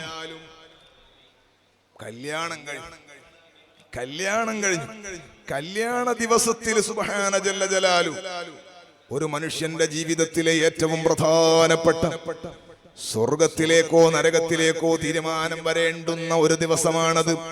മൻ തസവ്വജ ബിംറഅത്തിൻ ഫഖദ് അഹറദ സുലുസൈ ദീനി ഫല്യത്തഖില്ലാഹ ഫി സുലുസിൽ ബാഖി. നിക്കാഹിന്റെ ഖുതുബയിൽ എല്ലാ ഉസ്താദുമാർ ഓതലുണ്ട്. ഒരാൾ ഒരു പെണ്ണ് കെട്ടിയാൽ ദീനിന്റെ 3/2 ഭാഗം സുരക്ഷിതനായി, പിന്നെ 1/1 ഭാഗം അള്ളാഹിനെ പേടിച്ച് ജീവിച്ചവൻ സ്വർഗത്തിൽ കയറിയതിന്റെ അർത്ഥം അവന്റെ ദീൻ റെഡിയായി. 3/2 ഭാഗം സുരക്ഷിതമാക്കാൻ പറ്റുന്ന ഈ വൈവാഹിക ജീവിതത്തിന്റെ അന്ന് ഇവൻ സുബഹിസ്കരിക്കൂല. ഇവൻ അന്ന് സുബഹിസ്കരിച്ചിട്ടുണ്ടാവില്ല. പുതിയാപ്പിള അന്ന് സുബഹി നിസ്കരിച്ചിട്ടില്ലെങ്കിൽ ദിവസങ്ങളുടെ കൂട്ടത്തിൽ സഅദ് നഹ്സ് എന്ന് പറഞ്ഞ 2 സംഗതി ഉണ്ട് ഇല്ല എന്ന് പറയുന്ന ഉസ്താദുമാരും ഉണ്ടായേക്കാം. അപ്പൊ ഏതായാലും പക്ഷെ സുബഹി നിസ്കരിക്കാത്തവൻ സുബഹി കളാക്കാത്തവന് നെഹ്സാണ് എന്നുള്ളതിൽ തർക്കേയില്ല. സുബഹി ഒരു ദിവസം ഒരുത്തൻ കളാക്കിയാൽ ഓൻ അന്നത്തെ ദിവസം നെഹ്സാണ്. അപ്പൊ കല്യാണത്തിന്റെ ദിവസം സുബഹി കളാക്കിയിട്ടോ കല്യാണ പന്തലിലേക്ക് എന്ത് കത്ത് നിറച്ചാക്കിയിട്ട് എന്താ കാര്യമുള്ളത്? ഓൻ അന്നത്തെ ദിവസം നെഹ്സാണ്. ആ നെഹ്സിലാവും കല്യാണം കഴിക്കും. എന്താ കാരണം അറിയോ? തലേ ദിവസവും ഭയങ്കരമായ പരിപാടികളെല്ലാം കൂടി കഴിഞ്ഞ്, നിങ്ങളുടെ നാട്ടിലുണ്ടോ എന്നറിയില്ല, ഞാനിത് പറഞ്ഞിട്ട് ഇടങ്ങാറാക്കുന്നില്ല. പല വീടുകളിൽ ഈ പെണ്ണിനെ ചമയക്കാൻ വേണ്ടി വരുന്ന ആളുകൾ തലേ ദിവസം രാത്രിയാണ് ഇപ്പൊ സാധനം കൊടുക്കുന്നത്. നിങ്ങളുടെ കർണാടകയിൽ എങ്ങനെയാണെന്ന് അറിയില്ല. അത് രാത്രി 12 മണി 1 മണിയൊക്കെ ആകും ഈ ചെറുക്കന്റെ വീട്ടിൽ നിന്ന് സാധനങ്ങളൊക്കെ കൊണ്ടുവന്ന് കൊടുക്കാൻ. അങ്ങനെ ഉറക്കൊഴിഞ്ഞ് നോക്കുമ്പോ സുബഹിക്ക് 3 മണിക്കല്ല ഉറങ്ങുക. പിന്നെ ഇവിടെ സുബഹി സുബ്ഹാന ജല്ല ജലാലു. പുതിയാപ്പിള മാത്രല്ല, അധിക വീട്ടുകാർ, ഞാൻ തമാശക്ക് മാറ്റർ ഇല്ലാത്തതുകൊണ്ട് പറഞ്ഞല്ല, എന്നെ കേൾക്കുന്നവരോട്, നമ്മുടെ വീടുകളിൽ കല്യാണങ്ങൾ നടക്കുമ്പോ ഏറ്റവും പ്രധാനപ്പെട്ടത് എന്നെ ഓർമ്മിക്കാൻ വേണ്ടി നിസ്കാരം നിലനിർത്തണമെന്നല്ല പറഞ്ഞത്. കല്യാണ വീട്ടിൽ മംഗല വീട്ടിൽ അള്ളാഹനെ മറക്കല്ലേ. ഏറ്റവും പ്രധാനപ്പെട്ട നിസ്കാരത്തെ തൊട്ട് നമ്മൾ ഒരിക്കലും അശ്രദ്ധരാകല്ലേ. ആണുങ്ങളും പെണ്ണുങ്ങളും എല്ലാവരും നിസ്കാരം പതിവാക്കുന്നവരും കണിശത പുലർത്തുന്നതുമാകണമെന്ന് ഓർമ്മപ്പെടുത്തുകയാണ്. ഇരിക്കട്ടെ സഹോദരങ്ങളെ, കല്യാണം കഴിഞ്ഞു. നിങ്ങളുടെ നാട്ടിലൊക്കെ കല്യാണം കഴിഞ്ഞാല് ആണുങ്ങളെ വീട്ടിലേക്ക് കൊണ്ടുവന്ന പരിപാടില്ലേ? അല്ലെ? ആണുങ്ങളെ വീട്ടിലല്ലേ താമസിക്കുക. കല്യാണം കഴിഞ്ഞാൽ ഞങ്ങളുടെ നാട്ടിൽ അങ്ങനല്ലേ, ഞങ്ങളെ കണ്ണൂർ സ്റ്റൈൽ എന്ന് പറഞ്ഞാല് കല്യാണം കഴിഞ്ഞിട്ട് പെണ്ണുങ്ങളെ വീട്ടിലാ താമസിക്കുക. അവിടെ അതിനെ കുറിച്ചിട്ട് ഞാനിപ്പം വാള് പറഞ്ഞാൽ നിങ്ങളൊക്കെ വന്ന് അവിടെ കല്യാണം കഴിക്കാൻ രണ്ടാമതൊരു സാധ്യത കാണുന്നതിനാൽ ഞാനിപ്പോ വിശദീകരിക്കുന്നില്ല. അല്ല അറയും സെറ്റപ്പ് എല്ലാം ഉണ്ടാവും കണ്ണൂർ ജില്ലയിൽ. അപ്പോ ഇവിടെ കൂട്ടി വരുന്നത് പോലെ അവിടെ അങ്ങനല്ല. അവിടെ കല്യാണം കഴിഞ്ഞാൽ പെണ്ണിന്റെ വീട്ടിൽ അഡ്മിറ്റ് ആയാലാണ്. ചില സ്ഥലത്ത് ഭയങ്കര രസമാണ്. പോയാ പിന്നെ ഓൻ ഇങ്ങോട്ട് വരുന്നില്ല. പിന്നെ അവൻ ഭാര്യനെല്ലാം കൂട്ടി ഇങ്ങോട്ട് വരണമെങ്കിൽ ഇവിടെ ആരെങ്കിലും മരിക്കണം. എന്നാൽ തന്നെ ഉസ്താദിനോട് മസാലേക്ക്, ഉസ്താദെ ഈ കണ്ണോക്കിന് മുമ്പ് ഭാര്യ വീട്ടിൽ പോയി കൂടാന്നുണ്ടോ എന്ന്. അങ്ങനെയാണ്. അത്രമാത്രം. ഞങ്ങളുടെ നാട്ടില് ഒരു ചെറുപ്പക്കാരൻ, 2 ആള്. അപ്പൊ ഒരുത്തൻ ഒരാഴ്ചയിൽ 2 തവണയൊക്കെ ഭാര്യ വീട്ടിൽ പോയി. ഞങ്ങളുടെ നാട്ടില് ഭാര്യ വീട്ടിന് വീട് എന്ന് പറയുന്നത് ഭാര്യക്ക് സ്വന്തം പോരക്ക് പോരാന്നാ പറയാ, നാടൻ ഭാഷ. അപ്പം ഭാര്യന്റെ വീട്ടില് ആഴ്ചയിൽ 2-3 തവണ പോന്നോനാ. അപ്പം മറ്റവനോട് ഇങ്ങനെ സംസാരിക്കുമ്പോ പറഞ്ഞു, നീ ആഴ്ചക്ക് 2 ഞാൻ 10 ദിവസം കൂടുമ്പോ ഒരിക്കലേ പോകുള്ളൂ. ഭാര്യന്റെ വീട്ടില് 10 ദിവസം കൂടുമ്പോ മാസത്തിൽ 3 തവണേ പോകുള്ളൂ. അപ്പൊ മറ്റവന് ഭയങ്കര അത്ഭുതം. അവൻ ചോദിച്ചു, നീ എങ്ങനെയാണ് ഇങ്ങനെ നിൽക്കണത്? ഞാൻ ആഴ്ചയിൽ എന്തായാലും 1-2 തവണ പോകുന്നു. അപ്പൊ പറഞ്ഞു, ഞാൻ അങ്ങനല്ല, ഞാൻ ഒരിക്കൽ പോയാൽ 10 ദിവസം നിൽക്കുന്നു. മനസ്സിലായില്ല? ആകെ മാസത്തിൽ 3 തവണയെ പോകുള്ളൂ വീട്ടിൽ. ഒരിക്കൽ പോയാൽ 10 ദിവസം നിൽക്കും. ഞാൻ ഫുൾ ടൈം ഭാര്യ വീട്ടിൽ തന്നെയാണ്. നാട്ടിനെ വഷളാക്കി തോന്നണ്ട, ഉള്ള കാര്യം പറഞ്ഞത് അള്ളാഹു നമ്മളെ നന്നാക്കി തരട്ടെ. ഏതായാലും ഒരു അല്പ സ്റ്റൈൽ നിങ്ങളെ നാട്ടിൽ താമസിക്കുന്ന ആണ് പോട്ടെ. ഞാൻ പറഞ്ഞത് കല്യാണം കഴിഞ്ഞിട്ട് നിങ്ങളെ നാട്ടിലെ ഭാഷയനുസരിച്ച് പെൺകുട്ടി നമ്മുടെ വീട്ടിലേക്ക് വരിക. നമ്മുടെ വീട്ടിലേക്കാണ് പെൺകുട്ടി വരുന്നത്. അങ്ങനെയാണെങ്കിൽ ആണുങ്ങൾക്ക് ഉത്തരവാദിത്തം കുറച്ച് കൂടുതലാണ്. ഞങ്ങളെ നാട്ടിലൊക്കെ ആണെങ്കിൽ ഭാര്യന്റെ വീട്ടിലാണ് ഉണ്ടാകുക. അതുകൊണ്ട് പെണ്ണുങ്ങൾക്കാണ് ഉത്തരവാദിത്തം കുറച്ച് കൂടുതൽ. നമ്മൾ കുറച്ചൊന്നും കൂടുതൽ നമുക്ക് ഉത്തരവാദിത്തം ഉണ്ടാവില്ല, കാരണം നമ്മൾ ഓരോ വീട്ടിലാണ് ഉള്ളത്. അതേസമയത്ത് ഇവിടെ അങ്ങനെയല്ല. ഈ പെണ്ണിന്റെ മനസ്സ് വേദനിക്കാതിരിക്കാൻ കാര്യമായി അധ്വാനിക്കേണ്ടതും ശ്രദ്ധിക്കേണ്ടതും ഭർത്താവും ഭർത്താവിന്റെ വീട്ടുകാരുമാണ്. അവൾ ഏതോ വീട്ടിൽ താമസിച്ചവളാണ്. ആ പെണ്ണിനെ സംബന്ധിച്ച് അവൾക്ക് നല്ല മനസ്സിന് ധൈര്യവും സന്തോഷവും നൽകേണ്ടത്, ആ കുടുംബജീവിതം താളപ്പിഴവില്ലാതെ മുന്നോട്ട് കൊണ്ടുപോകേണ്ടതും പ്രധാനപ്പെട്ട ഉത്തരവാദിത്വം നിനക്കാണുള്ളത്. സഹോദരങ്ങളെ, ഈ 2 വിഷയമാണ് ഇതിലുള്ളത്. ഒന്ന്, ഭർത്താക്കന്മാർ ഭാര്യമാരോട് എങ്ങനെ പെരുമാറണം എന്നാലാ പ്രശ്നം ഇല്ലാണ്ടിരിക്കുക. മറ്റൊന്ന്, ഭാര്യമാർ ഭർത്താക്കന്മാരോട് എങ്ങനെയാ പെരുമാറേണ്ടത്. ഈ രണ്ടും ഉള്ളത്. ഒന്ന്, ഭർത്താവ് ഭാര്യമാർക്ക് ചെയ്തു കൊടുക്കേണ്ട നന്മകൾ, മറ്റൊന്ന് ഭാര്യമാർ ഭർത്താക്കന്മാർക്ക് ചെയ്തു കൊടുക്കേണ്ട നന്മകൾ. ഞാൻ ആദ്യ ആണുങ്ങളോട് പറയാം, എന്നിട്ട് കേട്ടിട്ട് കഴിച്ചു പോയാലും കുഴപ്പമില്ല. പെണ്ണുങ്ങൾ എന്തായാലും വയല് കഴിയാണ്ട് പോകില്ല. അതുകൊണ്ട് ലാസ്റ്റ് കാര്യം അവരോട് പറയാം. പിന്നെ ആണുങ്ങൾക്ക് ഒരു ധാരണയുണ്ട്. മുമ്പേ നമ്മൾ പണ്ടെല്ലാം വയല് കേട്ട് പെണ്ണുങ്ങള് ഭർത്താക്കന്മാര് പറയണ പോലെ കേട്ട് ജീവിക്കേണ്ടവരാണ് പെണ്ണുങ്ങള് എന്ന് പണ്ടാരോ പറഞ്ഞ് കേട്ടിട്ട് എന്ന മനുഷ്യന്മാരുണ്ടോ? അതുകൊണ്ട് ആദ്യ ആണുങ്ങളോട് പറയാം, പരിശുദ്ധ ഖുർആൻ ഈ വൈവാഹിക ജീവിതത്തെയും ഭാര്യയെയും പറ്റി പറഞ്ഞതുപോലെ വേറെ എവിടെങ്കിലും പറഞ്ഞിട്ടില്ല. മറ്റൊരാളും ഒരു പ്രത്യയശാസ്ത്രവും അത് പഠിപ്പിക്കുന്നുമില്ല. അള്ളാഹുവിന്റെ ഖുർആൻ എത്ര കൃത്യമായിട്ടാണ് ഒരു വിവരം പറയുന്നത്. വമിൻ ആയാതിഹി അൻ ഖലഖ ലക്കും മിൻ അൻഫുസികും അസ്വാജൻ ലിതസ്കുനൂ ഇലൈഹാ വജഅല ബൈനകും മവദ്ദതൻ വറഹ്മ ഇന്ന ഫീ ദാലിക ലആയാതിൻ ലിഖൗമി യതഫക്കറൂൻ.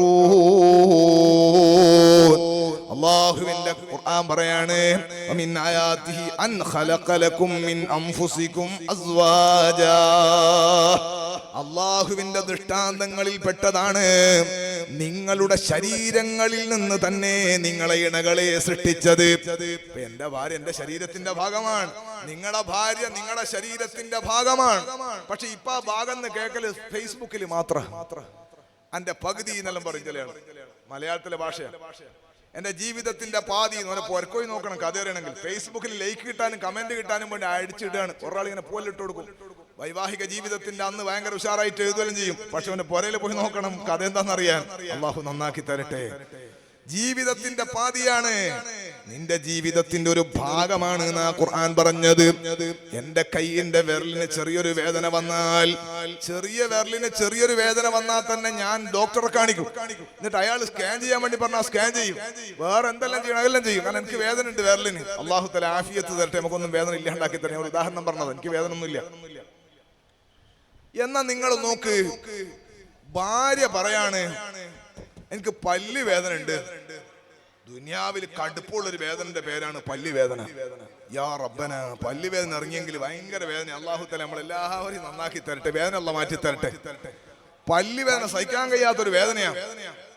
ഈ പല്ല് വേദന ഉണ്ട് എന്ന് ഭാര്യ പറയാണ് ഭർത്താവിനോട്, പല്ല് വേദന ഉണ്ട്. അപ്പം ഭർത്താവ് ഭാര്യനോട് പറയാണ്, ഇറച്ചി ഇങ്ങനെ കടിച്ചു തിന്നിട്ടല്ലേ. ഇന്നാ ലില്ലാഹി വ ഇന്നാ ഇലൈഹി റാജിഊൻ. പരിഹസിക്കാണ്, കോമഡി അടിക്കാണ്. പെണ്ണ് ഓള് കരയാണ് പല്ല് വേദനക്ക്, മാപ്പിള കോമഡി അടിക്കുകയാണ്. സുബ്ഹാന ജല്ല ജലാലു. നമ്മുടെ ശരീരത്തിന്റെ ഭാഗമാണ് ഭാര്യയെങ്കിൽ, നമ്മുടെ കൈവേദനിക്കുമ്പോൾ നമ്മൾ ഡോക്ടർ അടുക്കൽ ഓടുകയാണെങ്കിൽ ഭാര്യന്റെ ശരീരത്തിന്റെ വേദനയും നിന്റെ മനസ്സിന്റെ നൊമ്പരമാകണം. ഭാര്യന്റെ രോഗവും നിന്റെ രോഗമാകണം. അവളുടെ സങ്കടം നിന്റെ സങ്കടമാകണം. അവളെ കണ്ണ് നിറയുമ്പോൾ നിന്റെ കണ്ണ് നിറയണം. സുബ്ഹാനല്ലാഹ്. വമിൻ ആയാതിഹി അൻ ഖലഖ ലക്കും മിൻ അൻഫുസികും അസ്വാജാ. നിങ്ങളുടെ ശരീരങ്ങളിൽപ്പെട്ടതാണ്. നിങ്ങളുടെ ശരീരങ്ങളിൽ നിന്ന് തന്നെ നിങ്ങളെ ഇണകളെ സൃഷ്ടിച്ചത് അള്ളാഹുവിന്റെ ദൃഷ്ടാന്തങ്ങളിൽപ്പെട്ടതാണ്. നമ്മുടെ ഭാര്യ നമ്മുടെ തന്നെയാണ്, നമ്മുടെ ജീവിതത്തിന്റെ ഒരു ഭാഗമാണ്, നമ്മുടെ ശരീരത്തിന്റെ ഒരു ഭാഗമാണ്. ഇത് പറഞ്ഞിട്ടല്ല പറയാൻ നിങ്ങൾ അവളിലേക്ക് സമാധാനത്തോടെ ചേരാനാണ്. അത് ഇൻഷാ അല്ലാഹ് ഞാൻ ലാസ്റ്റ് പറയാം. നിങ്ങൾ നോക്കൂ സഹോദരങ്ങളെ, ഈ സ്വന്തം ശരീരമായി കാണേണ്ട ഭാര്യ പല ഭാര്യമാരും പല കുടുംബങ്ങളിലുമൊക്കെയുള്ള പല പ്രതിസന്ധികളുടെയും കാരണം എന്താണെന്നറിയോ നിങ്ങള്? ഈ ഭർത്താക്കന്മാരായ ആണുങ്ങളിലെ ഓര് കുറച്ച് താവാൻ കുറച്ച് മടിയാണ്, ഒരു താണ് കൊടുക്കൂല. അതൊരു പ്രശ്നമാണ്. നമ്മളെ ഭാര്യ നമ്മളെന്നല്ലേന്ന് കരുതിയാ പിന്നെ പ്രശ്നം ഉണ്ടാവൂലേ? നോക്കൂ, അള്ളാഹു നമുക്ക് റഹ്മത്ത് ചെയ്യട്ടെ, അള്ളാഹു നമ്മളെ നന്നാക്കി തരട്ടെ. ഭാര്യമാർ ചെയ്യുന്ന ഖിദ്മത്തുകളെ, ഭാര്യമാർ ചെയ്യുന്ന സേവനങ്ങളെ, ഭാര്യമാർ എടുക്കുന്ന പണികളെ നമ്മളൊന്ന് കണക്ക് കൂട്ടണം. അടുക്കളയിൽ ക്യാമറ വെക്കണം, അവിടെ കള്ളം കയറുന്നുണ്ടോ നോക്കാനല്ല. പിന്നെ ഞാൻ പറഞ്ഞ ക്യാമറ അവൾ എത്രയാണ് അധ്വാനിക്കുന്നത് എന്ന് കണക്ക് കിട്ടുന്നില്ലെങ്കിൽ വെക്കണമെന്നാ പറഞ്ഞത്. സുബ്ഹാനല്ലാഹ്, നമ്മുടെ ഭാര്യമാർ എത്രയാണ് വീടിൽ നിന്ന് നമ്മുടെ മക്കൾക്കൊക്കെ വേണ്ടി ഓടുന്നത്, എത്രയാണ് അവർ അധ്വാനിക്കുന്നത്. ഒരൊറ്റ ദിവസം ദുനിയാവിൽ ഡ്യൂട്ടി ഒഴിവില്ലാത്ത ഒരു ടീമുണ്ടെങ്കിൽ നമ്മുടെ ഭാര്യമാര് മാത്രമാണ്. പെണ്ണുങ്ങൾക്ക് ഒരൊറ്റ ദിവസം ദുനിയാവിൽ ലീവ് ഉണ്ടാവില്ല. ഗൾഫ് പോയ ആൾ ഒരു മാസം വന്നാല് അയാൾക്ക് കുറച്ച് ദിവസം ലീവ് ഉണ്ടാവും. എന്നാൽ ഈ ഭാര്യമാർക്ക് ലീവ് ഉണ്ടാവില്ല. നിങ്ങൾ നോക്ക്, റമദാനു ഷരീഫ് കഴിഞ്ഞതേ ഉള്ളൂ. അല്ലാഹു തആല നമ്മളെ നോമ്പെല്ലാം സ്വീകരിക്കട്ടെ. റമദാനു ഷരീഫില് രാത്രി ഉറുദിയെല്ലാം കഴിഞ്ഞു, ഉസ്താദിന്റെ ക്ലാസ് എല്ലാം കഴിഞ്ഞിട്ട് 10:30 മണിക്കല്ലേ 10 മണിക്ക് 10:30 മണിക്ക് നമ്മൾ വീട്ടിലെത്തി. എന്നിട്ട് ഉറങ്ങാൻ പോകുമ്പോ നിങ്ങൾ ഉള്ളാളക്കാരെങ്ങനെയാണെന്ന് അറിയില്ല, ഞങ്ങളൊക്കെ നാട്ടിൽ അധിക ഭർത്താക്കന്മാരും ഭാര്യമാരോട് നോമ്പിന് വസിയത്ത് പറയും. ഉറങ്ങാൻ കിടക്കുമ്പോ എന്താ വസിയത്ത് അറിയോ? എന്റെ റബ്ബർ തോട്ടയും കരുതി തന്ന അങ്ങനത്തെ വസിയത്തൊന്നല്ല. ഉറങ്ങാൻ കിടക്കുമ്പോ പറയുന്ന വസിയത്ത്, എന്നെ സുബഹിക്ക് 20 മിനിറ്റ് മുമ്പ് വിളിച്ചാൽ മതി. മനസ്സിലായില്ല? സുബഹി വാങ്ങി കൊടുക്കുന്നതിന് അത്താഴം വയ്ക്കണ്ടേ, അതിന് 20 മിനിറ്റ് മുമ്പ് വിളിച്ചാൽ മതി. 20 മിനിറ്റ് മുമ്പ് നിന്നെ വിളിക്കണമെങ്കിൽ ഭാര്യ 1.5 മണിക്കൂർ, ചുരുങ്ങിയത് 1.5 മണിക്കൂർ മുമ്പ് എഴുന്നേൽക്കണം, ഭക്ഷണം ഉണ്ടാക്കണം. നിന്നെ വിളിച്ചാൽ എഴുന്നേൽക്കുവോ? ഒരിക്കൽ വിളിച്ചാൽ അങ്ങോട്ട് തിരിഞ്ഞു കിടക്കും. അവൾ അടുക്കളയിലേക്ക് പോകും, എന്നിട്ട് പപ്പടം പൊരിക്കും, തിരിച്ചു വന്നിട്ട് ആദ്യം വിളിക്കും, അപ്പൊ ഇങ്ങോട്ട് തിരിഞ്ഞു കിടക്കും. എന്നിട്ട് അവള് പോയി കറി ഇളക്കിയിട്ട് രണ്ടാമത് വരും. പിന്നെ ഒന്ന് വിളിച്ചാൽ നീ ഇങ്ങനെ എഴുന്നേറ്റ് കുത്തനെ കിടക്കും. സുബ്ഹാനല്ലാഹ്, ലാസ്റ്റ് ഇന്നലെ രാത്രി കഷ്ടപ്പെട്ടിട്ട് അവള് നിസ്കരിച്ച 20 റക്അത്ത് തറാവീഹും 3 റക്അത്ത് വിത്തർ അടക്കം എല്ലാ നിസ്കാരവും അവൾ എല്ലാ ചാവും ഹലാക്കെല്ലാം കഴിച്ചിട്ട് നിനക്ക് തന്നാലേ നീ എണീക്കുള്ളൂ എന്ന് പറഞ്ഞാൽ ഓള് ലാസ്റ്റ് പറയും, ഹലാക്കിന്റെ നിങ്ങളെ വീഴ്ചിട്ട് തന്നെ എനിക്ക് അങ്ങനെ ഇങ്ങനെ ഇല്ല ശാപം തീർച്ചും പറഞ്ഞാൽ അല്ലാതെ ഈ ആ ബെഡ് എണീക്കൂല. സത്യത്തില് അവൾക്ക് ഈ അത്താഴുണ്ടാക്കുന്നതിനേക്കാൾ പ്രയാസമാണ് ഭർത്താവായ നിന്നെ വിളിക്കല് എന്നാ ഞാൻ പറഞ്ഞത്. നിങ്ങളെ പുരയിൽ എങ്ങനെയാ ഉള്ളത് നിങ്ങളൊന്ന് ആലോചിച്ചാൽ മതി. പെണ്ണുങ്ങൾ വിചാരിക്കുന്ന നല്ല ഉസ്താദ്, മാഷാ അല്ലാഹ്, അള്ളാഹു നമ്മളെ പെണ്ണുങ്ങൾക്ക് നല്ല ബുദ്ധി നൽകി, നല്ല സന്തോഷം അള്ളാഹു കൊടുക്കട്ടെ. ആമീൻ. ഒരു ആഫിയത്ത് പോരാ. പ്രത്യേകിച്ച് ഭാര്യമാർക്ക് ദ്വാരക്കുമ്പോൾ നിങ്ങൾ എത്ര ഇഖ്ലാസിൽ ആമീൻ പറയുന്നു, അത്രയും നമ്മുടെ ആരോഗ്യം നല്ലതാകും. നല്ല ഭക്ഷണം ഉണ്ടാവും, നല്ല സ്വഭാവം ഉണ്ടാവും. നമ്മൾ അവർക്ക് വേണ്ടി ദ്വാരക്കുന്ന കുറച്ചാലും നമ്മൾ ആരോഗ്യം തന്നെ പോവുക. അതുകൊണ്ട് ഭാര്യമാർക്ക് അള്ളാഹു നല്ല സന്തോഷം നൽകട്ടെ, അള്ളാഹു ബർക്കത്ത് ചെയ്യട്ടെ. നോക്കൂ, അവരുടെ അധ്വാനത്തിന്റെ കടുപ്പം, ഞാൻ തമാശ രൂപത്തിൽ അവരുടെ അധ്വാനത്തിന്റെ കടുപ്പം പറഞ്ഞു. എത്രയാണ് അവർ അധ്വാനിക്കുന്നത് നിങ്ങൾ നോക്കൂ. രാവിലെ നമ്മളെ വീട്ടിലെ മക്കള്, ഒരു 4 മക്കളുണ്ടെന്ന് കൂട്ട, ചെറിയ മക്കള് 4 മക്കള് വീട്ടിലുണ്ട്. രാവിലെ 6:30 മണിക്കൊക്കെ ചില മദ്രസന്റെ വണ്ടി വരും, സ്കൂളിലേക്കുള്ള വണ്ടി മദ്രസയിൽ തന്നെ പോവുകയാണെങ്കിൽ സുബ്ഹാനല്ലാഹ്, അവരെ അധ്വാനം പറയണ്ട. രാവിലെ സുബഹി നിസ്കരിച്ചിട്ട് ഒരു 7, 7:30, 8 മണി വരെ പെണ്ണുങ്ങൾ ഒരു 2 കൈ കൊണ്ടൊന്നും എടുത്താൽ അവരെ പണി തീരൂല. അത്രയും ഓവർ ടൈം പണിയാണ്. അത്ര 4-5 കൈ കൊണ്ടാ പണിയെടുക്കുക. അങ്ങനെ പണിയെടുത്താലേ തീരുള്ളൂ. കാരണം നമ്മളെ സ്വഭാവം മുഴുവൻ ഈ പിള്ളേർക്ക് ഉണ്ടാവും. നമ്മളെ മക്കളല്ലേ, എല്ലാ സ്വഭാവം ഉണ്ടാവും. ഒരു കുട്ടി പറയാണ്, എനിക്കിന്ന് മുട്ട റോസ്റ്റ് വേണം, 5 സ്റ്റാർ ഹോട്ടലിൽ പോയ പോലെ. അപ്പൊ മറ്റോ പറയും, ഈ മുട്ട റോസ്റ്റ് എനിക്ക് കടലക്കറി തന്നെ വേണം. ആ ഹോട്ടലിൽ പോയ പോലെ സപ്ലയറോട് പറയും പോലെ പറയാ, ഈ ഉമ്മണ്ടല്ലോ ഇതൊക്കെ കൂടി റെഡിയാക്കും. അപ്പോഴേക്കാണ് 2ാം ക്ലാസ്സുകാരൻ പറയുന്നു, ഉമ്മ പെൻസിൽ കാണുന്നില്ല, ഇന്നലെ എഴുതിയിട്ട് ഇട്ടതാ. ആ ഉമ്മ ബെഡ്റൂമിലേക്ക് ഓടിയിട്ട് തലങ്ങാണിന്റെയും കിടക്കന്റെ ഇടയിൽ ഈ ചുമരിന്റെ ഉള്ളിൽ ഈ സാധനം വീണ് കിടക്കുന്നുണ്ട്. അത് വലിച്ചിട്ട് അത് എടുത്തു കൊടുത്തു. അപ്പം നോക്കുമ്പോ ഇതിന്റെ മൂത്തൊരു സാധനം ഉണ്ട്, അതിന്റെ ബോക്സ് തന്നെ കാണുന്നില്ല. 5ാം ക്ലാസ് പഠിക്കണ മകളുണ്ട്, എന്റെ യൂണിഫോം ഇസ്തിരി ഇട്ടിട്ടില്ല. ഇതെല്ലാം വീട്ടിൽ നിന്ന് കേൾക്കുന്ന ആചാരില്ലേ, അല്ലെങ്കിൽ അജിന് പോകാത്ത മനുഷ്യനില്ലേ നമ്മള്? ഒരു മെയിൻഡ് സുബ്ഹാൻ. നമ്മള് പത്രം വായിക്കാന്ന്, നമ്മളെ നാട്ടിലാണെങ്കിൽ എന്തെങ്കിലും പത്രം വായിക്കും, നിങ്ങളാണ് നാട്ടിലാണെങ്കിൽ എന്തെങ്കിലും പത്രം വായിക്കും. പത്രം മൂപ്പരിങ്ങനെ വായിക്കാണ്, ഒരേ വായിക്കൽ. ഇതെല്ലാം കേൾക്കുന്നുണ്ട്, മൂപ്പർ അങ്ങോട്ട് തിരിഞ്ഞു നോക്കൂല. നമ്മള് നോക്കൂലെന്നാ പറഞ്ഞത്. പെണ്ണുങ്ങൾ ഇങ്ങനെ അധ്വാനിച്ച് ഓടി ബഹളം വെച്ചതെല്ലാം കൂടി റെഡിയാക്കുന്നതിന്റെ ഇടയിൽ മൂപ്പരിങ്ങനെ പത്രം വായിക്കുന്ന കണ്ടാ വിചാരിക്കും സുബ്ഹാനല്ലാഹ്, നാളെ ഈ ലോകത്ത് എന്തൊക്കെയോ സംഭവിക്കും. ഇപ്പൊ പത്രം വായിച്ചിട്ടില്ലെങ്കിൽ ആകെ ബേജാറാ. ബാംഗ്ലൂരിൽ നിന്ന് ഒരാൾ തൂങ്ങിച്ചത്തു. അയാളെ ഭാര്യയും മക്കളെല്ലാം ഇയാൾ കാണാണ്ട് പഠിക്കുന്നു. അയാളെ ഭാര്യനെയും മക്കളെല്ലാം ഇയാൾ ഇങ്ങനെ വായിച്ചു നോക്കുന്നു. ഇത്ര പുതിയാപ്പിള, ഇത്ര പുതിയ എണ്ണ്. അയാൾ മരിച്ചില്ലേ ചങ്ങായി, അയാൾ എനിക്കൊരു ബന്ധമില്ലാത്ത മനുഷ്യൻ. അയാളെ കഥയെല്ലാം ഇങ്ങനെ വായിക്കുന്ന ആയിഷത്തും ഹഫ്സത്തും സൗദാ സഫിയത്തും മൈമൂനത്തും റംലാ ഹിന്ദും വസൈനബും കദാ ജുബൈരിയാ ലിൽ മുഅ്മിനീന ഉമ്മഹത്തും മർദിയാ. മുത്തനബി സല്ലല്ലാഹു അലൈഹി വസല്ലം ഭാര്യമാരെ അല്ലാഹു നമ്മളെ ഉമ്മമാർക്ക് അവർക്കൊക്കെ സ്വർഗ്ഗത്തിൽ ഒരുമിച്ച് കൂടാൻ ഭാഗ്യം നൽകണേ അല്ലാഹ്. ഓറെ പേര് പഠിക്കുന്ന പോലെ പത്രത്തിൽ ഇങ്ങനെ ചരമകോളം വായിക്കാണ് ഈ ചങ്ങായി എന്നാ ഞാൻ പറഞ്ഞത്. ഏതായാലും അതിന്റെ ഇടയിൽ മൂപ്പര് പറയാണ് കട്ടൻ ചായ, നിങ്ങളുടെ നാട്ടിൽ ബ്ലാക്ക് ടീ സുലൈമാനി എന്ന് പറയും, അത് മൂപ്പര് ഓർഡർ ചെയ്യാണ്. ഈ കുട്ടികളെ നോക്കുന്നതിന്റെ ഇടയിൽ സുബ്ഹാന ജല്ല ജലാലു ആ തിരക്കിന്റെ ഇടയിൽ കട്ടൻ ചായ ഉണ്ടാക്കിയിട്ട് കൊണ്ടു കൊടുക്കും നമ്മുടെ ഭാര്യ, കൊണ്ട് തരും നമ്മുടെ പെണ്ണുങ്ങള്. ഞങ്ങളെ നാട്ടിൽ സംഭവം ഉണ്ടായി. കട്ടൻ ചായ കൊണ്ടു കൊടുത്തിട്ട് ചങ്ങായി ഒരൊറ്റ ഒഴിക്കലാ നിലത്തേക്ക് ഈ കട്ടൻ ചായ. എന്താ സംഗതി എന്നറിയോ? ഞങ്ങളെ നാട്ടിൽ കട്ടൻ ചായ ഉണ്ടാക്കണ സമയത്ത് ഉപ്പിനും പഞ്ചസാരക്കും ഒരേ നിറ. അത് രണ്ടും അടുത്തടുത്ത പാത്രത്തിലാ വെച്ചത്. ഈ സഹോദരി സ്പീഡിൽ ഉണ്ടാക്കുമ്പോ കട്ടൻ ചായയിൽ ഇട്ടത് ഉപ്പായി പോയി. സുബ്ഹാന ജല്ല ജലാൽ, അതിന്റെ കുഴപ്പാ കണ്ടത്. ഇത്രമാത്രം നിസ്സാരമായ കാര്യങ്ങൾക്കാണ് അധിക വീട്ടിലും വഴക്കും വക്കാണ് ഉണ്ടാകുന്നത്. അല്ലാഹു നമ്മുടെ ഖൽബ് നന്നാക്കി തരട്ടെ. മഹാനായ സയ്യിദുനാ ഉമർ ഇബ്നുൽ ഖത്താബ്, ഉമർ റളിയല്ലാഹു അൻഹുവിനെ തന്നെ പറയാം. മഹാനവർകൾ രാജ്യം ഭരിക്കുമ്പോ ഒരാള് വരുന്നു. എന്തിനാ വരുന്നറിയോ? ഭാര്യന്റെ സ്വഭാവ ദൂഷ്യം, പുറക്കുള്ള പ്രശ്നം പരാതി പറയാനാണ്. ഉമർ റളിയല്ലാഹു അൻഹുവിന്റെ അടുക്കലേക്ക് വന്നയാള് വീട്ടിന്റെ മുറ്റത്തെത്തിയപ്പോ ഉമർ റളിയല്ലാഹു അൻഹുവിന്റെ ഭാര്യ ഉമർ റളിയല്ലാഹു അൻഹുവിനോട് ഒരൽപ്പം ഉച്ചത്തിൽ സംസാരിക്കുന്നു. ഞങ്ങളൊക്കെ നാട്ടിൽ പറഞ്ഞ ദേഷ്യം പിടിക്കാണ്, കലമ്പാണ്. ഒരൽപ്പം ഉച്ചത്തിൽ സംസാരിക്കാണ് ബഹുമാനപ്പെട്ട ഉമർ റളിയല്ലാഹു അൻഹുവിന്റെ ഭാര്യ. പുറത്തുനിന്ന് ഇത് കേട്ടപ്പോ ഇയാള് കരുതി സുബ്ഹാനല്ലാഹ്, ഇതിനേക്കാൾ എത്രയോ ബെറ്റർ നമ്മളെ പുരക്ക് തന്നെയാണ്, അതുകൊണ്ട് പരാതി പറയണ്ടെന്ന് വെച്ച് തിരിച്ചു പോകാൻ നോക്കുമ്പോ ഉമർ റളിയല്ലാഹു അൻഹു വീട്ടിന്റെ മുറ്റത്തേക്ക് ഇറങ്ങിയിട്ട് ഇയാളെ വിളിക്കാണ്, സഹോദരാ എന്തേ നിങ്ങൾ വന്നിട്ട് പോകുന്നത്?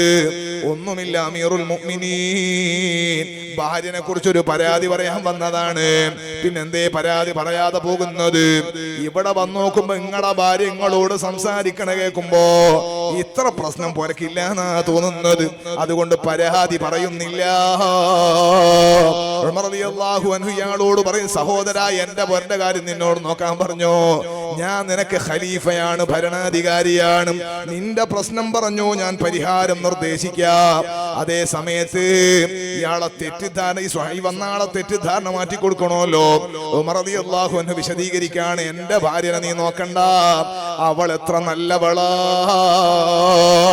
ഭാര്യനെ പറ്റി അങ്ങനെ പറയാവൂ, ഭാര്യ എത്ര നല്ലവളാണ്. ഉമർ റളിയല്ലാഹു അൻഹു പറയാണ്, എന്റെ ഭാര്യ വളരെ നല്ലവളാണ്. എന്നിട്ട് പറയാ, എനിക്ക് ഭക്ഷണം ഉണ്ടാക്കി തല്ല എന്റെ ഭാര്യക്ക് നിർബന്ധമില്ല. ഭക്ഷണം ഉണ്ടാക്കി കൊടുക്കലും വസ്ത്രം കൊടുക്കലെല്ലാം ഭർത്താവിന്റെ ബാധ്യതയല്ലേ? നമ്മൾ അങ്ങോട്ടല്ലേ ഇതെല്ലാം ചെയ്തു കൊടുക്കേണ്ടത്, പെണ്ണുങ്ങൾ ഇങ്ങോട്ടൊന്നും ചെയ്യണ്ടില്ലല്ലോ. മക്കളെ നോക്കല് ഭാര്യമാർക്ക് നിർബന്ധമൊന്നുമില്ലല്ലോ. ഞാൻ നേരത്തെ പറഞ്ഞ പോലെ പെണ്ണുങ്ങൾ ഒന്നുകൂടി ലൈക്കടിക്കും. സുബ്ഹാനല്ലാഹ്, ഭാര്യമാർക്ക് ഭക്ഷണം ഉണ്ടാക്കി കൊടുക്കൽ ഭർത്താവിന്റെ ബാധ്യതയാണ്. ശരിക്കും ഫിഖ് പറഞ്ഞാൽ ഭാര്യ ഭക്ഷണം എല്ലാം കഴിച്ച് വരുമ്പോ ടിഷ്യൂ കൊടുത്തിട്ട് ഇങ്ങനെ നിൽക്കണം ഭർത്താവ്. ഞാൻ പറയുന്നത് ഭർത്താവിന്റെ ബാധ്യതയാണ് ഭക്ഷണം കൊടുക്കുക, വസ്ത്രം കൊടുക്കുക. ഉമർ റളിയല്ലാഹു അൻഹു പറയുന്നു, എന്റെ ഭാര്യക്കത് നിർബന്ധമില്ല, പക്ഷെ എന്നാലും എന്റെ ഭാര്യ എത്ര നല്ലവളാ, ഞാൻ ഭരണത്തിന്റെ തിരക്കിൽ എന്നെ തന്നെ ഞാൻ അങ്ങ് മറക്കുമ്പോൾ എന്റെ ഭാര്യ എനിക്ക് ഭക്ഷണം ഉണ്ടാക്കി തരുന്നു, എന്റെ മക്കൾക്ക് ഭക്ഷണം ഉണ്ടാക്കുന്നു, എന്റെ വസ്ത്രം അലക്കുന്നു, പൊന്നുപോലെ എന്റെ മക്കളെ നോക്കുന്നു. പക്ഷെ ഞാനൊരു ഭർത്താവല്ലേ, എന്റെ അടുക്കന്ന് കിട്ടേണ്ട ആനുകൂല്യങ്ങളും മറ്റൊന്നും എന്റെ തിരക്കിന്റെ ഇടയിൽ അവൾ കൊടുക്കാൻ പറ്റാതപ്പോ അവള് സംസാരിക്കാണ്. ആ സംസാരത്തിൽ ഒരു ശബ്ദം കൂടി പോയതാണ്. ഞാനൊരു ഭരണാധികാരി മാത്രമേ, ഞാനൊരു ഭർത്താവല്ലേ, അത് പറയാനുള്ള അവകാശമെങ്കിലും ഞാൻ വകവെച്ചു കൊടുക്കണ്ടേ. അതുകൊണ്ട് ഞാൻ ഇങ്ങനെ ക്ഷമിച്ച് കേൾക്കാണ്. ഓള് പറഞ്ഞോട്ടെ, എങ്ങനെ പറയെങ്കിലും ചെയ്യാനുള്ള അവകാശം കൊടുക്കണമല്ലോ. പക്ഷെ എന്റെ കാര്യം നീ നോക്കണ്ട, നിന്റെ കാര്യം പറഞ്ഞോ, ഞാൻ പരിഹാരം നിർദ്ദേശിക്കാം. അധിക വീട്ടിലുള്ള പ്രശ്നം ഇത് തന്നെയാണ്. ഭാര്യമാരൊന്ന് പറയുമ്പോ ഒന്നും മിണ്ടാതിരുന്നാൽ പിന്നെ ഏകദേശ പ്രശ്നങ്ങളൊക്കെ തീരുന്നതാണ്. ഭാര്യമാരോടും കുട്ടികളോടും ഉരമുള്ള രീതി നീ എപ്പോഴും എടുക്കണ്ട. ഭാര്യമാരും കനമുള്ള സ്വഭാവം ചില ആളുകൾ കാണുന്നുണ്ട്. ഒന്ന് പറഞ്ഞ് രണ്ടാമത്തിന് ഹിറ്റ്ലറിസമാണ്. എനിക്കൊരാളോട് കടുത്ത വെറുപ്പാണെന്ന് മുഹമ്മദുർ റസൂലുള്ളാഹ്. ഭാര്യനെ അടിക്കാൻ വേണ്ടിയിട്ട് കയ്യോങ്ങി നിൽക്കാണ്, ഭാര്യയെ തല്ലാൻ വേണ്ടി കയ്യോങ്ങി നിൽക്കാണ്. അയാളുടെ ഞരവിങ്ങനെ എടുത്ത് ദേഷ്യത്തിൽ ഇങ്ങനെ വറക്കുന്ന, സുബ്ഹാനല്ലാഹ്, പിടിച്ചിങ്ങനെ അതാ ഞരമ്പിങ്ങനെ എടുത്ത് പിടിച്ച് നിൽക്കണ്. ഭാര്യനെ അടിക്കാൻ വേണ്ടി കയ്യോങ്ങി നിൽക്കുന്നവനോട് എനിക്ക് വെറുപ്പാണെന്ന് പരിശുദ്ധ മുഹമ്മദുർ റസൂലുള്ളാഹ്. ഭാര്യമാരെ അടിക്കുന്നവൻ മാന്യനല്ല. മാ അക്രമൻ നിസാ ഇല്ലാ കരീം വമാ ആനഹുന്ന ഇല്ലാ ലഈം.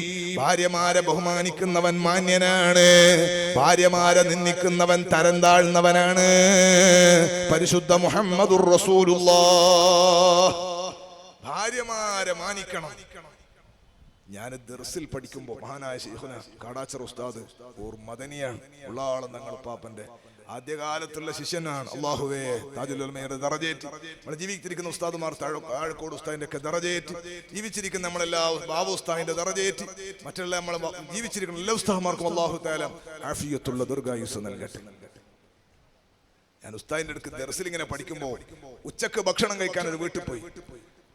അന്ന് ചെറിയ കുട്ടിയാണ്. അപ്പൊ അവര് ഭക്ഷണം തന്നിട്ട്, ഉമ്മമാരൊക്കെ ഭക്ഷണം തന്നിരുന്ന ആ ചെറിയ പ്രായം.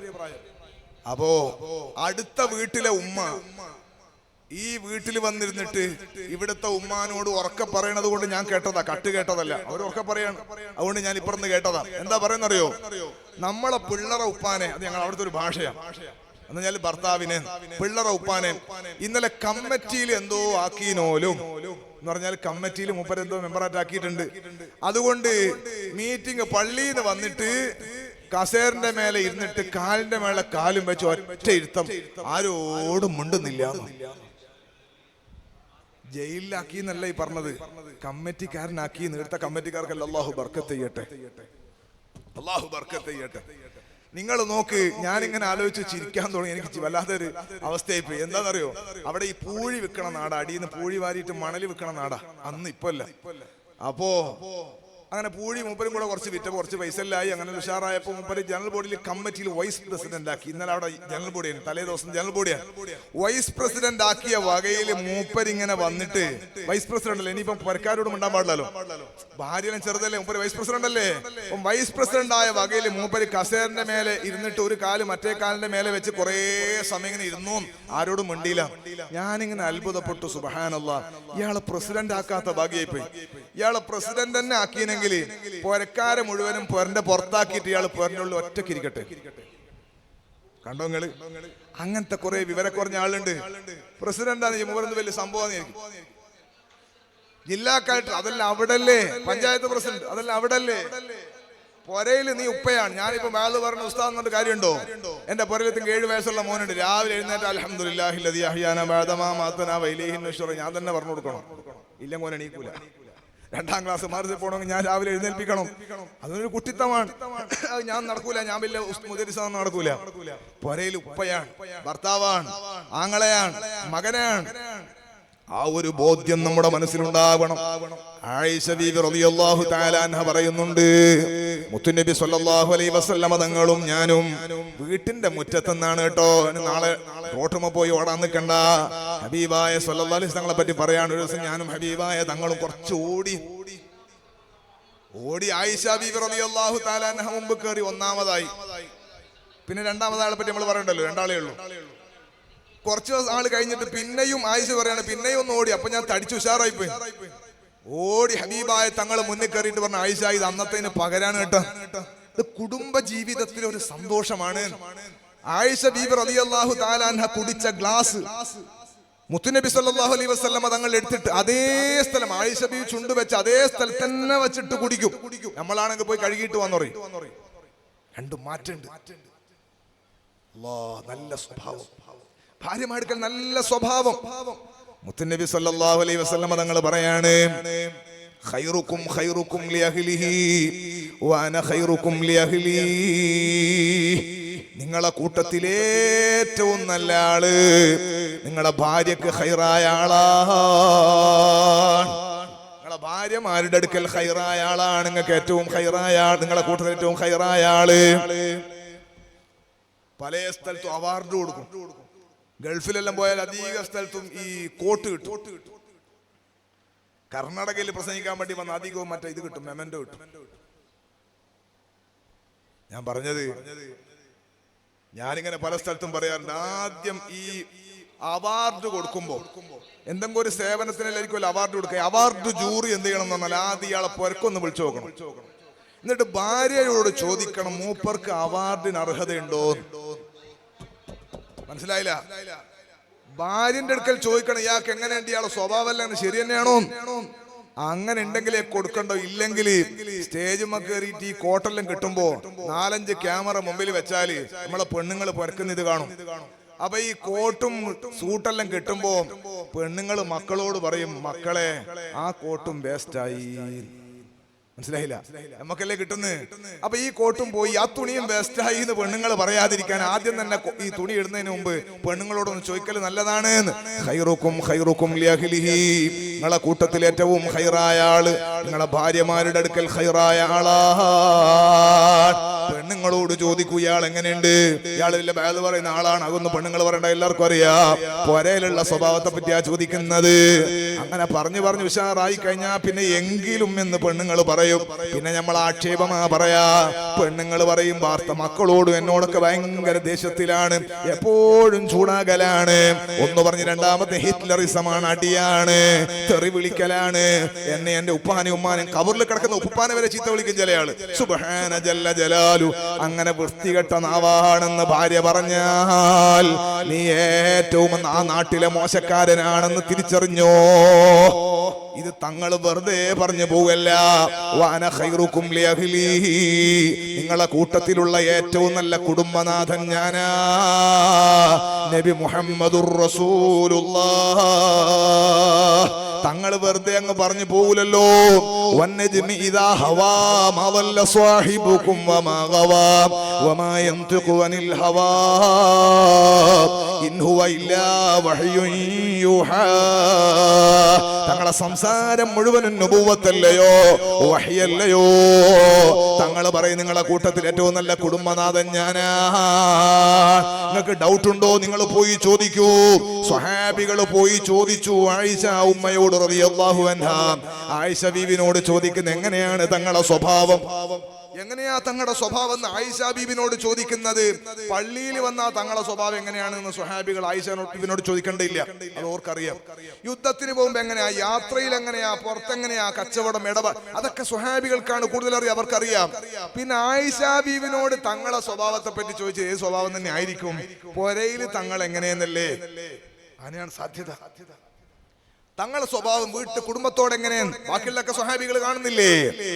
നിങ്ങൾ നോക്കൂ, ആയിഷത്തു തുഹ്റ റളിയല്ലാഹു അൻഹയുടെ മറുപടി ഒന്ന് ആലോചിക്കുക പോലും ചെയ്യാതെ, കാന ഖുലുഖുൽ ഖുർആൻ. മുത്ത് നബി സ്വല്ലല്ലാഹു അലൈഹി വസല്ലം തങ്ങളുടെ സ്വഭാവം പരിശുദ്ധ ഖുർആനിൽ എന്തേ തങ്ങളുടെ സ്വഭാവത്തെ പറ്റി പറഞ്ഞത്?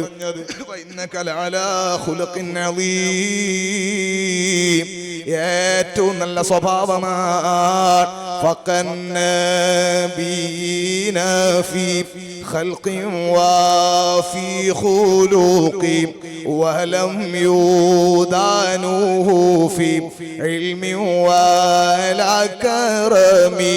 സയ്യിദ് മദനി തങ്ങളെ ചാരത്ത് നിന്നും പരിശുദ്ധ മദീനത്തുൽ മുനവ്വറയിലേക്ക് നല്ല ഖൽബ് തട്ടിയ ഒരു സ്വലാത്ത്. മൗലായ സ്വല്ലി വസല്ലം ലിന്ദായിമൻ അബദാ അലാ ഹബീബിക ഖൈറിൽ ഖൽഖി കുല്ലിഹിം. മദനി തങ്ങളെ ചാരത്തുനിന്ന് മഹാനായ മുഹ്യിദ്ദീൻ ബാവ തങ്ങൾ മശായിഖുമാരുടെ ചാരത്തുനിന്ന് അല്ലാഹുവേ ഞങ്ങൾ ചൊല്ലിയ സ്വലാത്തും സലാമും ഒരു തട്ടലും തടലുമില്ലാതെ മുത്തുനബി സ്വല്ലല്ലാഹു അലൈഹി വസല്ലം തങ്ങളെ ഹദറത്തിലേക്ക് എത്തിച്ച് തങ്ങൾ സ്വലാത്തൊന്ന് സ്വീകരിക്കുന്ന തങ്ങൾ സലാം മടക്കുന്ന ഒരു സന്തോഷം ഞങ്ങൾക്ക് ഈ സദസ്സിൽ തരകണേ അല്ലാഹ്. മുത്തുനബി സ്വല്ലല്ലാഹു അലൈഹി വസല്ലം തങ്ങളെ കാണാൻ നീ ഞങ്ങൾക്ക് തൗഫീഖ് നൽകണേ അല്ലാഹ്. ആയിഷ ബീവിന്റെ മറുപടി കാന ഖുലുഖുൽ ഖുർആൻ, തങ്ങളുടെ സ്വഭാവം വിശുദ്ധ ഖുർആനാണ്. അത്രയും നല്ല സ്വഭാവം, ആരോടും ഒരു ദേഷ്യമില്ല, ആരോടും ഒരു വെറുപ്പില്ല, വീട്ടിലുമില്ല പുറത്തുമില്ല, നബിമാരെ കൂട്ടത്തിലും അതുപോലെ ഒരു നേതാവില്ല. فطوفوا فما تلقون شبه محمدي ولا مثله بين النبيين يعرفوا. വിദ്യാർത്ഥികളെ നിങ്ങൾ പഠിക്കൂ, യാത്രക്കാരെ നിങ്ങൾ സഞ്ചരിക്കൂ. فما تلقون شبه محمدي സല്ലല്ലാഹു അലൈക യാ റസൂലല്ലാഹ്.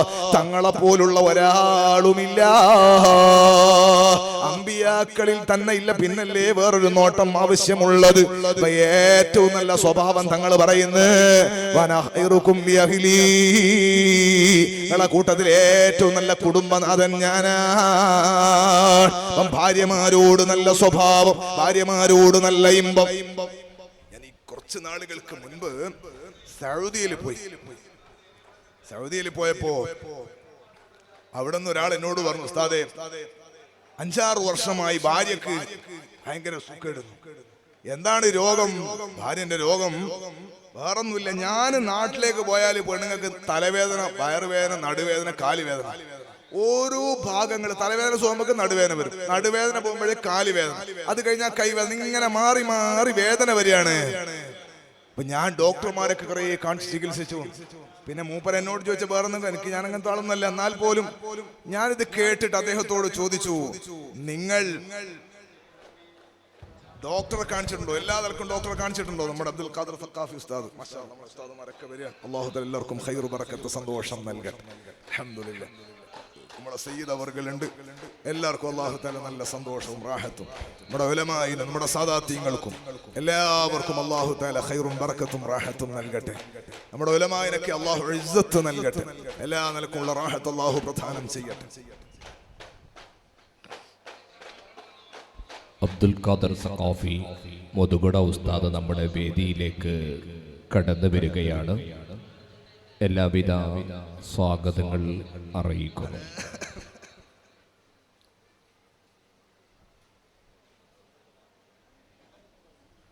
അസയ്യദ് മദക്കാത്തങ്ങൾ നമ്മുടെ വേദിയിൽ ധന്യമാക്കിയിരിക്കുന്നു. അതുപോലെ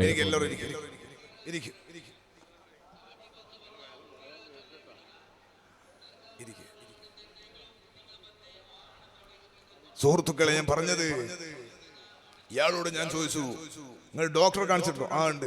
മനഃശാസ്ത്രജ്ഞനെ വരെ കാണിച്ചു തന്നെയാണ്. എന്തെങ്കിലും വേറെന്തോ പ്രശ്നം എന്നറിയാൻ വേണ്ടി കുറെ ഉസ്താഹന്മാരടുത്തും പോയിരുന്നു. മന്ത്രിക്കാനും എന്തെല്ലാം എഴുതാനും അതിനും പോയി. എന്റെ ഭാര്യക്ക് സൂക്കേടൊന്നും മാറുന്നില്ല. നിങ്ങൾ കാര്യമായിട്ട് വേറെ എന്തെങ്കിലും ആക്കി തരണമെന്നപ്പോ ഈ പറയുന്നു. 5-6 വർഷമായി. അതിന്റെ ഇടയിൽ 5 വർഷത്തിന്റെ ഇടയിൽ 3-4 തവണ മുമ്പ് നാട്ടിൽ പോയി, സൗദിയിലെ. നാട്ടിലേക്ക് വരുമ്പോ മൂപ്പര് വരുമ്പം പെണ്ണുങ്ങൾക്ക് സുഖമില്ല. മൂപ്പര് തിരിച്ച് ഗൾഫിലേക്ക് എത്തിയാൽ പെണ്ണുങ്ങളെ രോഗം മാറി. അപ്പൊ ഞാൻ അദ്ദേഹത്തോട് ചോദിച്ചു, വേറെന്തെങ്കിലും പ്രശ്നമുണ്ടോ? വേറെ ഏതെങ്കിലും പ്രേമോ സ്നേഹം? ഇന്നത്തെ കാലല്ലേ, അതൊന്നുമില്ല. വായക്ക് നല്ല വിശ്വാസമാണ്, ഭാര്യ നല്ലവളാണ്, അങ്ങനൊന്നും പ്രശ്നമില്ല. അപ്പൊ ഞാൻ ഇയാളോട് പറഞ്ഞു, എനിക്ക് നിങ്ങളോട് പറയാനുള്ളത്, ഇനി നിങ്ങൾ നാട്ടിൽ പോയാൽ നിങ്ങളൊന്ന് ഡോക്ടറെ കാണിക്കണം. മനസ്സിലായില്ല? ഇയാളെ നിങ്ങൾ നോക്കി, നിങ്ങൾ നോക്കും പോലെ. ഞാൻ പറഞ്ഞു, നിങ്ങളെ കുറെ പെണ്ണുങ്ങളെ കാണിച്ചില്ലേ, ഇനി നിങ്ങളൊന്ന് ഡോക്ടറെ കാണിക്കണം. എന്താ ഞാൻ അങ്ങനെ പറയാൻ കാരണം അറിയോ? ഞാൻ മനസ്സിലാക്കിയത്, ഇയാള് വരുമ്പോഴാണല്ലോ പെണ്ണുങ്ങൾക്ക് സുഖേട്, അതുവരെ പ്രശ്നമൊന്നുമില്ല. അപ്പം പൊരയില് മൂപ്പർ ആരായിരിക്കും? ഹിറ്റ്ലറിസം ഉള്ള ആളാ. ഒന്ന് പറഞ്ഞ് ഇടാതിന് കൊടുക്കുന്നുണ്ടാവും, ചീത്ത വിളിക്കുന്നുണ്ടാവും. മുമ്പത്തെ അനുഭവം അങ്ങനെ ആയിരിക്കും.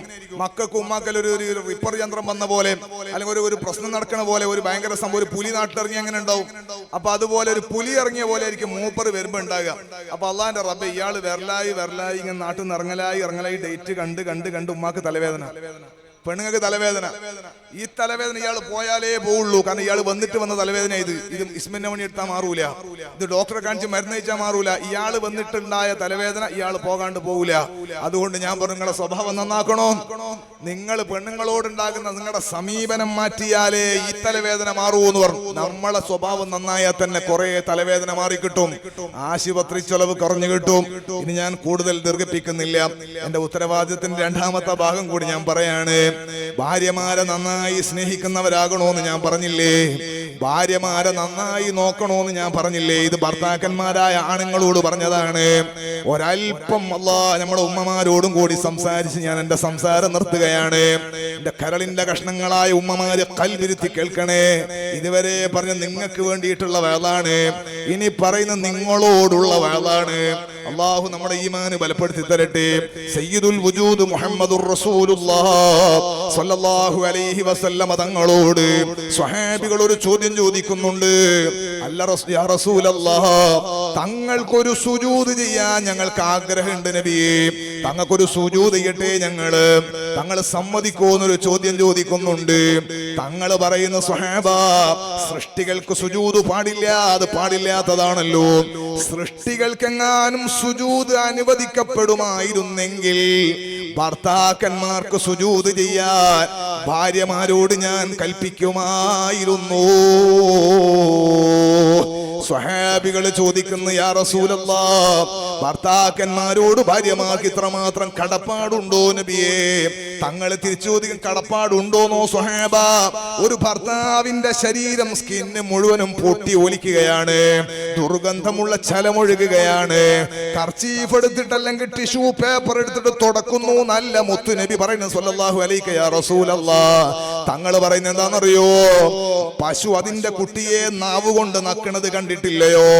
ഇതുപോലെ ഭർത്താവിന്റെ ശരീരത്തിൽ ഒഴുകുന്ന ഈ ചീഞ്ചലം, ഈ ദുർഗന്ധമുള്ള ഈ ഗന്ധം, ഈ ചീഞ്ചലം ഭാര്യ അവളുടെ നാവ് കൊണ്ട് നക്കി തുടച്ച് വൃത്തിയാക്കിയാലും ഭർത്താവിനോട് പൂർണ്ണമായ കടപ്പാട് വീട്ടുന്നവളാകുന്നില്ല. നബി മുഹമ്മദുർ റസൂലുള്ളാഹ്. ഭാര്യമാരെ, പെങ്ങളെ, ഉമ്മമാരെ, ആദ്യം ഞാൻ പറഞ്ഞില്ലേ, ഒരൊറ്റ ദിവസവും ഡ്യൂട്ടി ഒഴിവില്ലാത്തവരാണ് പെണ്ണുങ്ങൾ എന്ന് പറഞ്ഞില്ലേ? അടുക്കളയിൽ നമ്മൾ ഭയങ്കര പണിയാണെന്ന് നമ്മൾ പറഞ്ഞില്ലേ? എന്തുകൊണ്ടാണ് അങ്ങനെ പണിയെടുക്കേണ്ടി വന്നത് നിങ്ങൾ ഓർത്തിട്ടുണ്ടോ? നമ്മുടെ ഭർത്താവാകുന്ന ചെറുപ്പക്കാരൻ, അല്ലെ നമ്മുടെ ഭർത്താവാകുന്ന ആണുങ്ങള്, അവര് വിദേശത്താണെങ്കിലും നാട്ടിലാണെങ്കിലും അവർ അധ്വാനിക്കുകയാണ്. അതാ അവര് ചോര നീരാക്കിയിട്ട് അധ്വാനിക്കുകയാണ്. വെയിലും മഞ്ഞും പ്രശ്നമാക്കാതെ രാവും പകലും ഇല്ലാതെ അധ്വാനിക്കുകയാണ്. ഗൾഫിലൊക്കെ ഉള്ള കുട്ടികൾ സുബ്ഹാനല്ലാഹ് ഓവർ ടൈം പണിക്ക് ഇങ്ങനെ കൊടുത്തിട്ട് കാത്തു നിൽക്കുകയാണ്. കിട്ടുന്നത് മുഴുവനും നാട്ടിലേക്കാണ്. മത്സ്യബന്ധനത്തിന് പോവുകയാണ്, കടലിൽ പോവുകയാണ്. കുറച്ച് ടീം കടലിൽ പോയി കാത്തു നിൽക്കുന്നത്. കടലിൽ പോയ ടീം കടപ്പുറത്ത് പോയത്, കടലിന്റെ അപ്പുറത്ത് അവര് പോയത്, കടലിലേക്ക് അവര് പോയത് ഭാര്യമാരായ നിങ്ങൾക്കും മക്കൾക്കുമാണ്. എന്നാൽ ഇവിടെ അവരെ കാത്തു നിൽക്കുന്ന ഒരു ടീമുണ്ട്. അവരിൽ നിന്ന് മത്സ്യം വാങ്ങിയിട്ട് വിറ്റിട്ട് അവരെ കുടുംബത്തെ, അവരെ ഭാര്യ ഭാര്യമാരെ നോക്കാനാണ്. സുബ്ഹാനല്ലാഹ്, ഇവിടുന്ന് കിട്ടുന്ന മത്സ്യം കാസർഗോഡും കണ്ണൂരും കോഴിക്കോട് വരെ എത്തിക്കുന്ന ഡ്രൈവർ അയാളുടെ ഭാര്യക്ക് ചെലവിന് കൊടുക്കാനാണ് ഈ ഉറക്കമൊഴിഞ്ഞ മരണപ്പാച്ചിൽ പായുന്നത്. ഭർത്താക്കന്മാർ ഉറക്കമൊഴിഞ്ഞ് ഓടുന്നതിന്റെ ഫലമായിട്ടാണ് നമ്മുടെ അടുക്കളയിൽ അരിയുണ്ടായത്, നമ്മുടെ അടുക്കളയിൽ ഗോതമ്പെത്തുന്നത്, നമ്മുടെ അടുക്കളയിൽ മത്സ്യമെത്തുന്നത്, നമ്മുടെ അടുക്കളയിൽ മാംസമുണ്ടാകുന്നത്. അത് പാചകം ചെയ്യുന്ന കഥയാ ഞാൻ പറഞ്ഞത്. അവരെങ്ങാനും പട്ടിണിയുടെ നമ്മൾ പട്ടിണി കിടക്കട്ടെ അവര് കരുതിയിരുന്നെങ്കിൽ, അവരൊരൽപ്പം മിണ്ടാതിരുന്നെങ്കിൽ, അവർ ക്ഷീണം ഭാവിച്ചിരുന്നെങ്കിൽ, അവരവരുടെ തടി മാത്രം നോക്കി പണിക്ക് പോണ്ടെന്ന് ചിന്തിച്ചിരുന്നെങ്കിൽ നമ്മൾ വീട്ടിൽ പണിയെടുക്കേണ്ടി വരില്ലായിരുന്നു, നമ്മൾ പട്ടിണി കിടക്കേണ്ടി വരുമായിരുന്നു. ഒന്നുകൂടി ഞാൻ പറയാം, നമ്മുടെയൊക്കെ വീട്ടിൽ, നമ്മുടെ ഉള്ളാളം പരിസരങ്ങളിലൊക്കെ ഒരുപാട് വീടുകളുണ്ട്. വലിയ വലിയ കൊട്ടാരം പോലുള്ള വീടുമുണ്ടാകും, ചെറിയ വീടുമുണ്ടാകും. ഈ വീട് ആരുടെ വീടാണെന്ന് ചോദിച്ചാൽ അത് അമ്മദാജിന്റെ വീടാണെന്ന് പറയും, ഇബ്രാഹിനാജിന്റെ വീടാണെന്ന് പറയും, അല്ലെങ്കിൽ ഉസ്താദിന്റെ വീടാണെന്ന് പറയും. ആ വീട്ടിൽ ആരാ താമസിക്കണം? അയാൾ എവിടെ ഉള്ളത്? മൂപ്പര് ഗൾഫിലാ, ഖത്തറിലാ, ഷാർജയിലാ, ദുബൈയിലാ. ഉള്ളാളത്തൊക്കെ ധാരാളം ആളുകൾ KCF-ന്റെ പ്രവർത്തകന്മാർക്ക് എനിക്ക് അവിടെ അറിയാം. അല്ലാഹു എല്ലാവർക്കും ബർക്കത്ത് ചെയ്യട്ടെ. ഞാൻ പറഞ്ഞത്, അങ്ങനെ പണിയെടുക്കുന്ന അധ്വാനിക്കുന്ന ഒരുപാട് ആളുകളുണ്ട്. ഈ വീട് ഭാര്യയ്ക്ക്, മക്കൾക്ക്, നമ്മളാണിത് അധ്വാനിക്കുന്നത്, നമ്മളാണിത് ചെയ്യുന്നത്. ഒന്നും ഞാൻ ഒരൊറ്റ വിഷയം ഞാൻ പറയാം. ആ വിഷയത്തിൽ നമ്മുടെ ഒരു സ്നേഹിതനുണ്ട്, ഷാർജ ഡെയ്തില്. അദ്ദേഹത്തിന്റെ ഹോട്ടലിൽ ഞാനൊരു ദിവസം പോയി, റമദാൻ മാസത്തിലെ. എന്നോട് പറഞ്ഞു, ഉസ്താദ് നമുക്ക് ഇവിടെ റൂമിൽ താമസിക്കാമോ? അങ്ങനെ ഞാൻ ഏറ്റു. അദ്ദേഹം സ്ഥാപനത്തിന്റെ ആവശ്യത്തിനാണ് അദ്ദേഹത്തിന്റെ വണ്ടിയിൽ വേറെ സ്ഥലത്ത് കൊണ്ടുപോയി. അപ്പൊ അവിടെ നോക്കുമ്പോൾ അവിടുത്തെ ഫാമിലി നാട്ടിലുള്ള അവരോട് ഉസ്താദ് എന്തായാലും ഇവിടെ താമസിക്കാം. അപ്പൊ ഇവന്റെ മനസ്സിനൊരു വിഷമം പോലെ, അവിടെ സൗകര്യം കുറവായിരിക്കും, ഇവിടെ താമസിക്കാമോ? അപ്പൊ ഞാൻ പറഞ്ഞു വേണ്ട, ഞാൻ ആദ്യം പറഞ്ഞ സ്ഥലത്ത് തന്നെ താമസിച്ചോളാം. അങ്ങനെ അവിടെ എത്തി നോക്കുമ്പോൾ, ഞാൻ പറയട്ടെ, അവിടെ എത്തി നോക്കുമ്പോൾ ആ റൂമിൽ കയറി നോക്കുമ്പോൾ ചെറിയ റൂമാണ്, ഹോട്ടലിന്റെ ബാക്കിലുള്ള റൂമാണ്. ഉള്ളിച്ചാക്ക് എന്തെല്ലോ സാധനം ഉള്ളിലുണ്ട്. ഇപ്പൊ ഞാൻ പറഞ്ഞു, എല്ലാം എടുത്ത് മാറ്റണം, എനിക്ക് മൂക്കിന് ഓപ്പറേഷൻ കഴിഞ്ഞ മനുഷ്യനാ, അലർജിയാണ്, പൊടി പറ്റൂല. അതുകൊണ്ട് എല്ലായിടത്തും റെഡിയാക്കി വൃത്തിയാക്കി മാഷാ അല്ലാഹ് ഷാറായി പോയി. തീരെ ദരിദ്രം ഉള്ള ആളാന്നല്ല, നല്ല സമ്പന്നനായി പറയണത്. ഞാൻ പറഞ്ഞെന്തറിയോ, അങ്ങനെ ഞാൻ ഉറങ്ങി, അദ്ദേഹം ഉറങ്ങി. എനിക്ക് അത്ഭുതം തോന്നിപ്പോയി. അദ്ദേഹം നാട്ടിൽ നല്ലൊരു വീട് കിട്ടുന്നുണ്ട്, അല്ലാഹു തആല പെട്ടെന്ന് പൂർത്തീകരിച്ചു കൊടുക്കട്ടെ. ഞാൻ അവിടെ പോയി ഒരുപാട് ഉസ്താദ്മാരെ കൊണ്ടുവന്ന് ദ്വാരപ്പിക്കലുണ്ട്, ഞാനും ദ്വാരക്കലുണ്ട്. നല്ല സ്നേഹമുള്ള ചെറുപ്പക്കാരനാണ്, നല്ല കൊട്ടാരം പോലുള്ള വീടാണ്. ഈ വീട് അദ്ദേഹത്തിന്റെ ഭാര്യക്കും മക്കൾക്കും വേണ്ടി അദ്ദേഹം ഉണ്ടാക്കുകയാണ്. ഇത് ഉണ്ടാക്കാൻ വേണ്ടി അയാൾ എടുക്കുന്ന പണിയിൽ അയാൾ ഉറങ്ങണ സ്ഥലം ഞാൻ പറഞ്ഞത്. ഒരു ചെറിയ ഷെഡ് പോലത്തെ റൂമിൽ ഒരു കിടക്കാൻ തന്നെ പറയില്ല, കിടക്കിയാ പുറപ്പാൻ രണ്ടിനും പറ്റൂല, അങ്ങനത്തെ ഒരു സാധനമാണ് പിരിച്ചിട്ട് കിടക്കുന്നത്. സുബ്ഹാന ജല്ല ജലാലു. അധിക ചെറുപ്പക്കാരും അധിക ആണുങ്ങളും അവര് കിടക്കുന്ന കിടത്താ ഞാൻ പറഞ്ഞത്, അവർ അധ്വാനത്തിന്റെ കടുപ്പാ ഞാൻ പറഞ്ഞത്. ഉമ്മമാരെ, നമുക്കാണ് വീട് നിർമ്മിക്കുന്നത്, നമുക്ക് വേണ്ടിയാണ് അവർ കടലിൽ പോകുന്നത്, നമുക്ക് വേണ്ടിയാണ് തെങ്ങിന്റെ മേലെ കയറുന്നത്, നമുക്ക് വേണ്ടിയാണ് കിണർ കുഴിക്കാൻ ആഴിയിൽ അതാ കുഴിയിലിറങ്ങുന്നത്, നമുക്ക് വേണ്ടിയാണ് കരിങ്കൽ കോറയിൽ പണിയെടുക്കുന്നത്. നമ്മൾ സന്തോഷത്തോടെ വീട്ടിലിരിക്കാനാ, നമ്മൾ ഭാര്യയും മക്കളും എവിടെയും അധ്വാനിക്കാൻ പോകാതിരിക്കാനാണ്, നമ്മളെ മനസ്സ് വിഷമിക്കാതിരിക്കാനാ, നമ്മുടെ മക്കൾ നന്നാകാനാ. അതുകൊണ്ട് ഭർത്താവിനെ സ്നേഹിക്കാത്തൊരു പെണ്ണ് സ്വർഗത്ത് കടക്കൂല. ഹബീബ് സല്ലല്ലാഹു അലൈഹി വസല്ലമ തങ്ങൾ പറഞ്ഞതാണ്, ഒരു പെണ്ണ് മരിക്കുമ്പോൾ ഭർത്താവിന് അവളെ തൊട്ട് നല്ല പൊരുത്തത്തിലാണ് അവൾ മരിക്കുന്നതെങ്കിൽ ദഖലൽ ജന്ന, അവൾ സ്വർഗത്തിൽ കടന്നു കഴിഞ്ഞു, സ്വർഗം റെഡിയായി. അതേ സമയത്തിന്റെ ഓപ്പോസിറ്റ് നിങ്ങൾ ആലോചിച്ചോ, ഭർത്താവിന്റെ വിഷമത്തിലും ഭർത്താവിനുള്ള ധിക്കാരത്തിലും ജീവിക്കുന്ന പെണ്ണാണ് മരിക്കുന്നെങ്കിൽ അവൾ നരകത്തിലാണെന്ന് പറയേണ്ടതില്ല.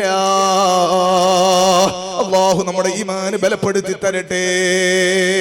ഒന്നുകൂടി പറയാം, ഞാൻ പല സ്ഥലങ്ങളിലും വാതിന് പോകും, ഭക്ഷണം കഴിക്കാൻ വീട്ടിൽ പോകും.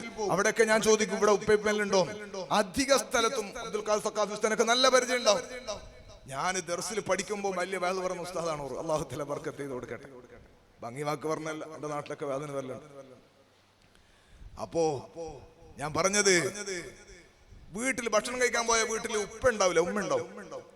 എന്റെ ബാപ്പ ഖബറിലാണ്, അല്ലാഹു തആല ഖബർ സ്വർഗ്ഗാക്കട്ടെ. എന്റെ ഉമ്മ ആഫിയത്തുള്ള ദീർഘായുസ്സ് കൊടുക്കണേ അല്ലാഹ്.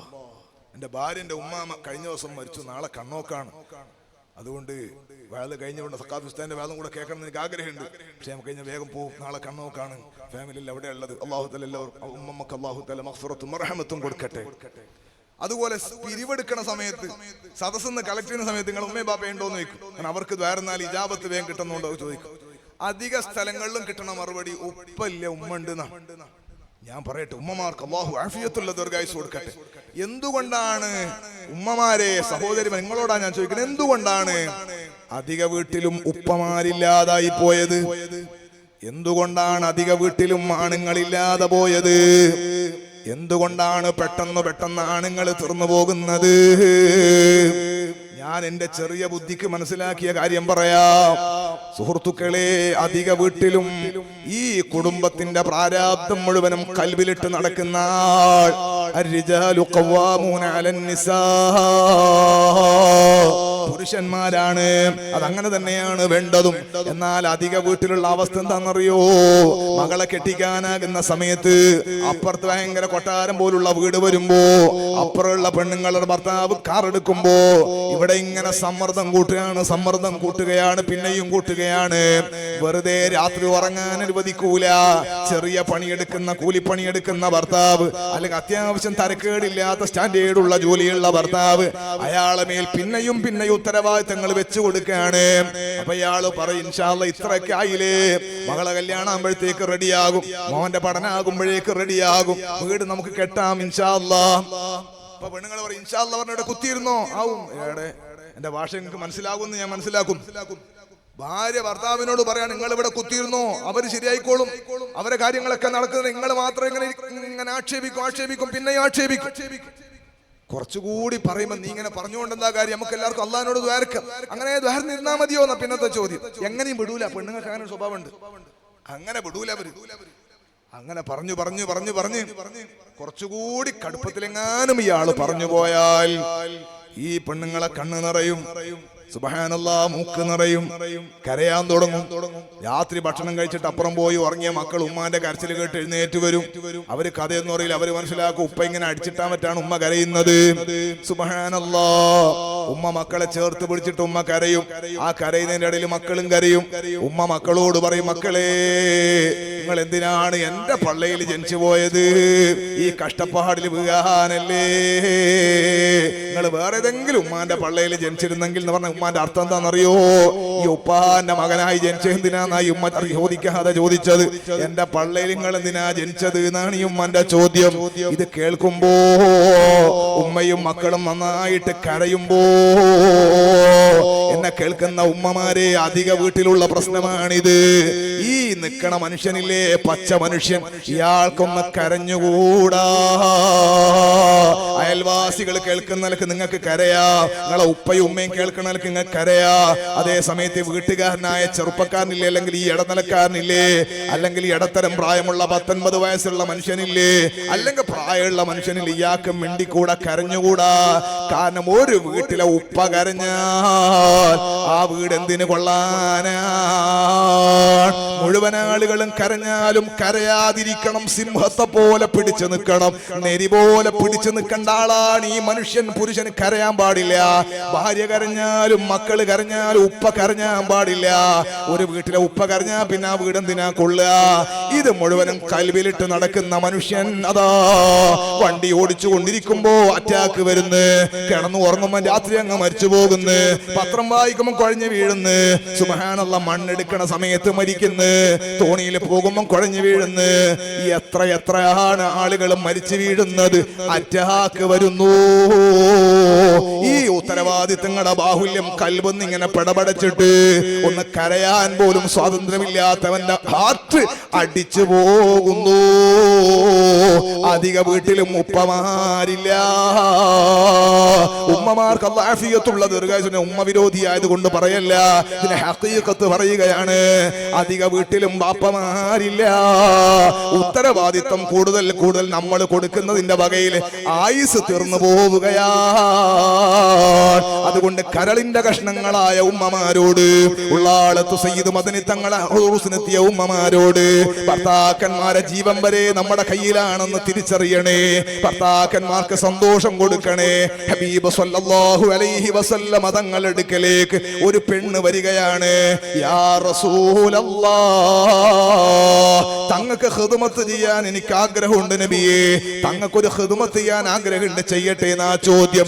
മുത്തായ സ്വല്ലല്ലാഹു അലൈഹി വസല്ലമ തങ്ങൾ ചോദിക്കുന്നു, നിന്റെ ഭർത്താവ് ജീവിച്ചിരിപ്പുണ്ടോ?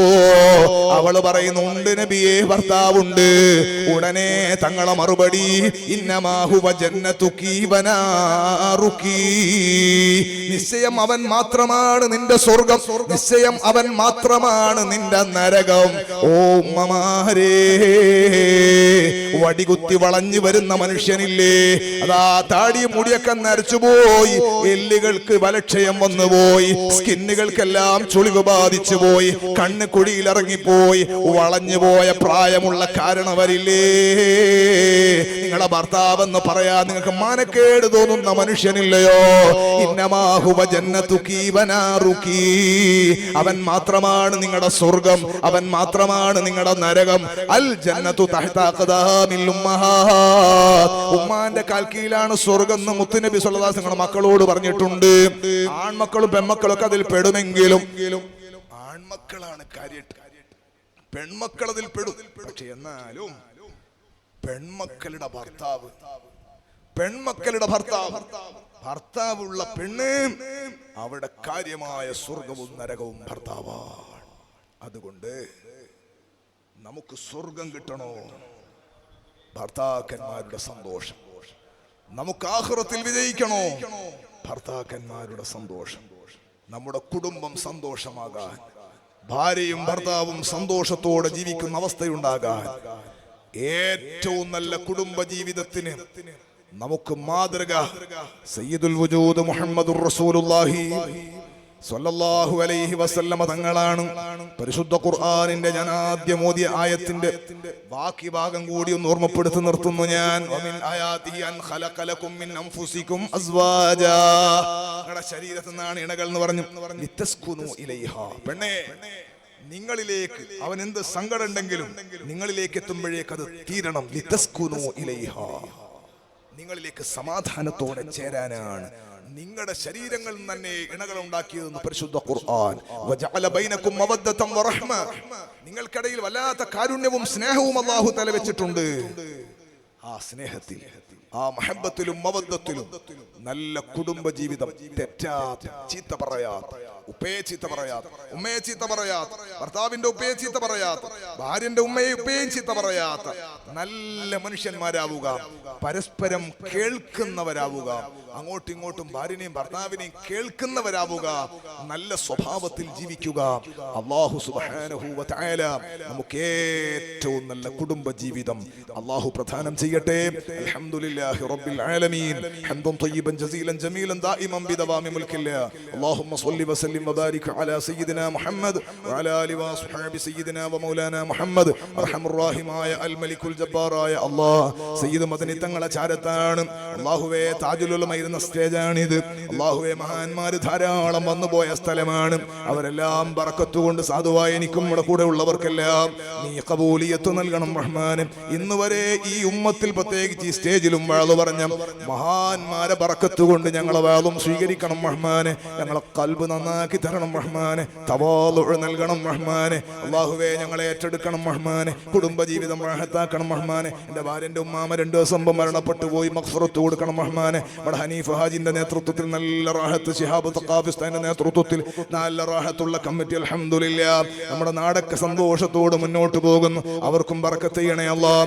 നാട്ടിലുള്ള മുഴുവൻ ആളുകൾക്കും ബറക്കത്ത് ചെയ്യണേ അല്ലാഹ്. ഇവിടെ കണച്ചൂർ ഹാജി അടക്കം അല്ലാഹുവേ ധാരാളം ഉമറാക്കൾ, അതുപോലെ ധാരാളം മുഅ്മിനീങ്ങൾ, മുഅ്മിനാത്തുകൾ, ഉസ്താദുമാര്, സാധാരണക്കാര്, മദനി കോളേജിൽ പഠിക്കുന്ന മക്കളടക്കം, മുതഅല്ലിമീങ്ങളടക്കം അല്ലാഹ് ഇവിടെ വന്നു പോകുന്ന പരിശുദ്ധരായ മഹാനവറുകൾ സിയാറത്തിനെത്തുന്ന സായിരീങ്ങളടക്കം ഈ സദസ്സിലുള്ളവർ, ഓൺലൈനിൽ ഇത് കേൾക്കുന്നവരുമായി ഞങ്ങളെ സ്നേഹിക്കുന്ന ആരൊക്കെ ഏതൊക്കെ നാട്ടിലുണ്ടോ അല്ലാഹ് അവർക്ക് എല്ലാവർക്കും ഖൈറു ബറക്കത്ത് നൽകണം റഹ്മാനെ. ഞങ്ങളെ രാജ്യത്ത് നീ സുരക്ഷ നൽകണം റഹ്മാനെ. രാജ്യത്തിന്റെ ശത്രുക്കളെ നശിപ്പിക്കണം റഹ്മാനെ.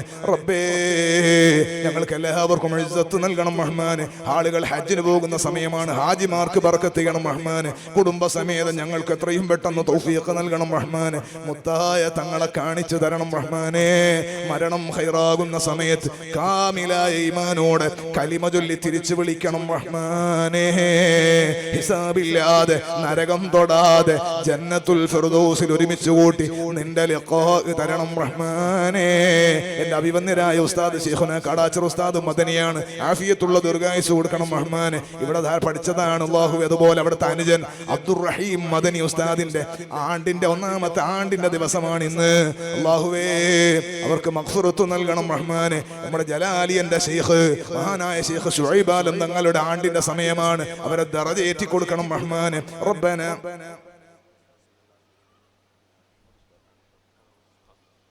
സഖാഫി ഉസ്താദ് അല്ലാഹുവേ ഇവിടുത്തെ പ്രിൻസിപ്പൽ സുഖമില്ലാതെ വീട്ടിലാണുള്ളത്. അല്ലാഹുവേ ആഫിയത്ത് നൽകണം റഹ്മാനെ. ഞങ്ങളെല്ലാവരെയും നീ സ്വീകരിക്കണം റഹ്മാനെ. രോഗികളായിട്ടുള്ള മുഴുവൻ ആളുകൾക്കും ആഫിയത്ത് നൽകി മഖൂഫായ രോഗങ്ങൾ വരാതെ ഞങ്ങളെ രക്ഷപ്പെടും. ഞങ്ങളെ സ്ഥാപനത്തിൽ ഹസനിയ അക്കാദമി അവിടുത്തെ മദ്രസയിൽ 5ാം ക്ലാസ് പൊതുപരീക്ഷ എഴുതിയ ഒരു മകൻ അല്ലാഹ് 6ാം ക്ലാസ്സിലേക്ക് ജയിച്ച ഹിദാസ് എന്ന് പറഞ്ഞൊരു പൊന്നുമകൻ 11 വയസ്സ് കോഴിക്കോട് മിംസ് ഹോസ്പിറ്റലിൽ മജ്ജ മാറ്റിവെക്കൽ ശസ്ത്രക്രിയക്ക് നടന്നുകൊണ്ടിരിക്കുകയാണ്. അല്ലാഹുവേ മൂത്ത പെൺകുട്ടി ഇന്നലെ SSLC റിസൾട്ട് വന്നപ്പോൾ മുഴുവൻ വിഷയത്തിൽ A+ കിട്ടിയ പൊന്നുമോള് ഹിബ മറിയം അവളാണ് മജ്ജ കൊടുക്കുന്നത്. അല്ലാഹുവേ 2 പേർക്കും പൂർണ്ണമായ ആഫിയത്ത് നൽകി. ഉസ്താദുമാരുടെ കുടുംബമാണ്, ഒരു അമാനിയുടെ മകളാണ്. അല്ലാഹുവേ ആ കുടുംബത്തിനും പൂർണ്ണ സന്തോഷവും സമാധാനവും നൽകണം റഹ്മാനെ.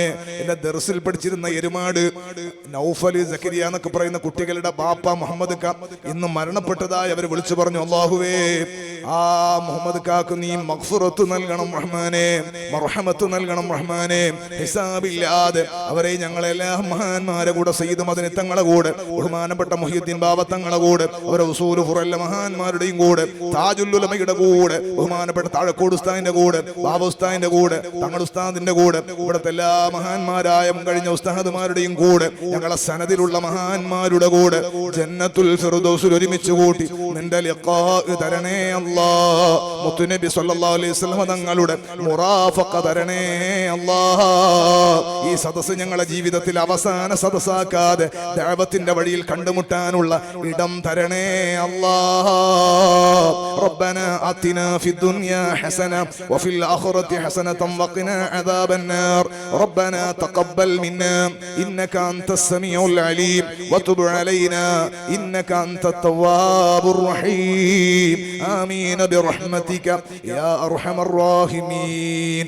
നിങ്ങളെല്ലാവരും ദുആ ചെയ്യണമെന്ന വസിയത്തോടെ വആഖിറു ദഅവാനാ അൽഹംദുലില്ലാഹി റബ്ബിൽ ആലമീൻ. അസ്സലാമു അലൈക്കും വറഹ്മത്തുള്ളാഹി തആല വബറകാതുഹു.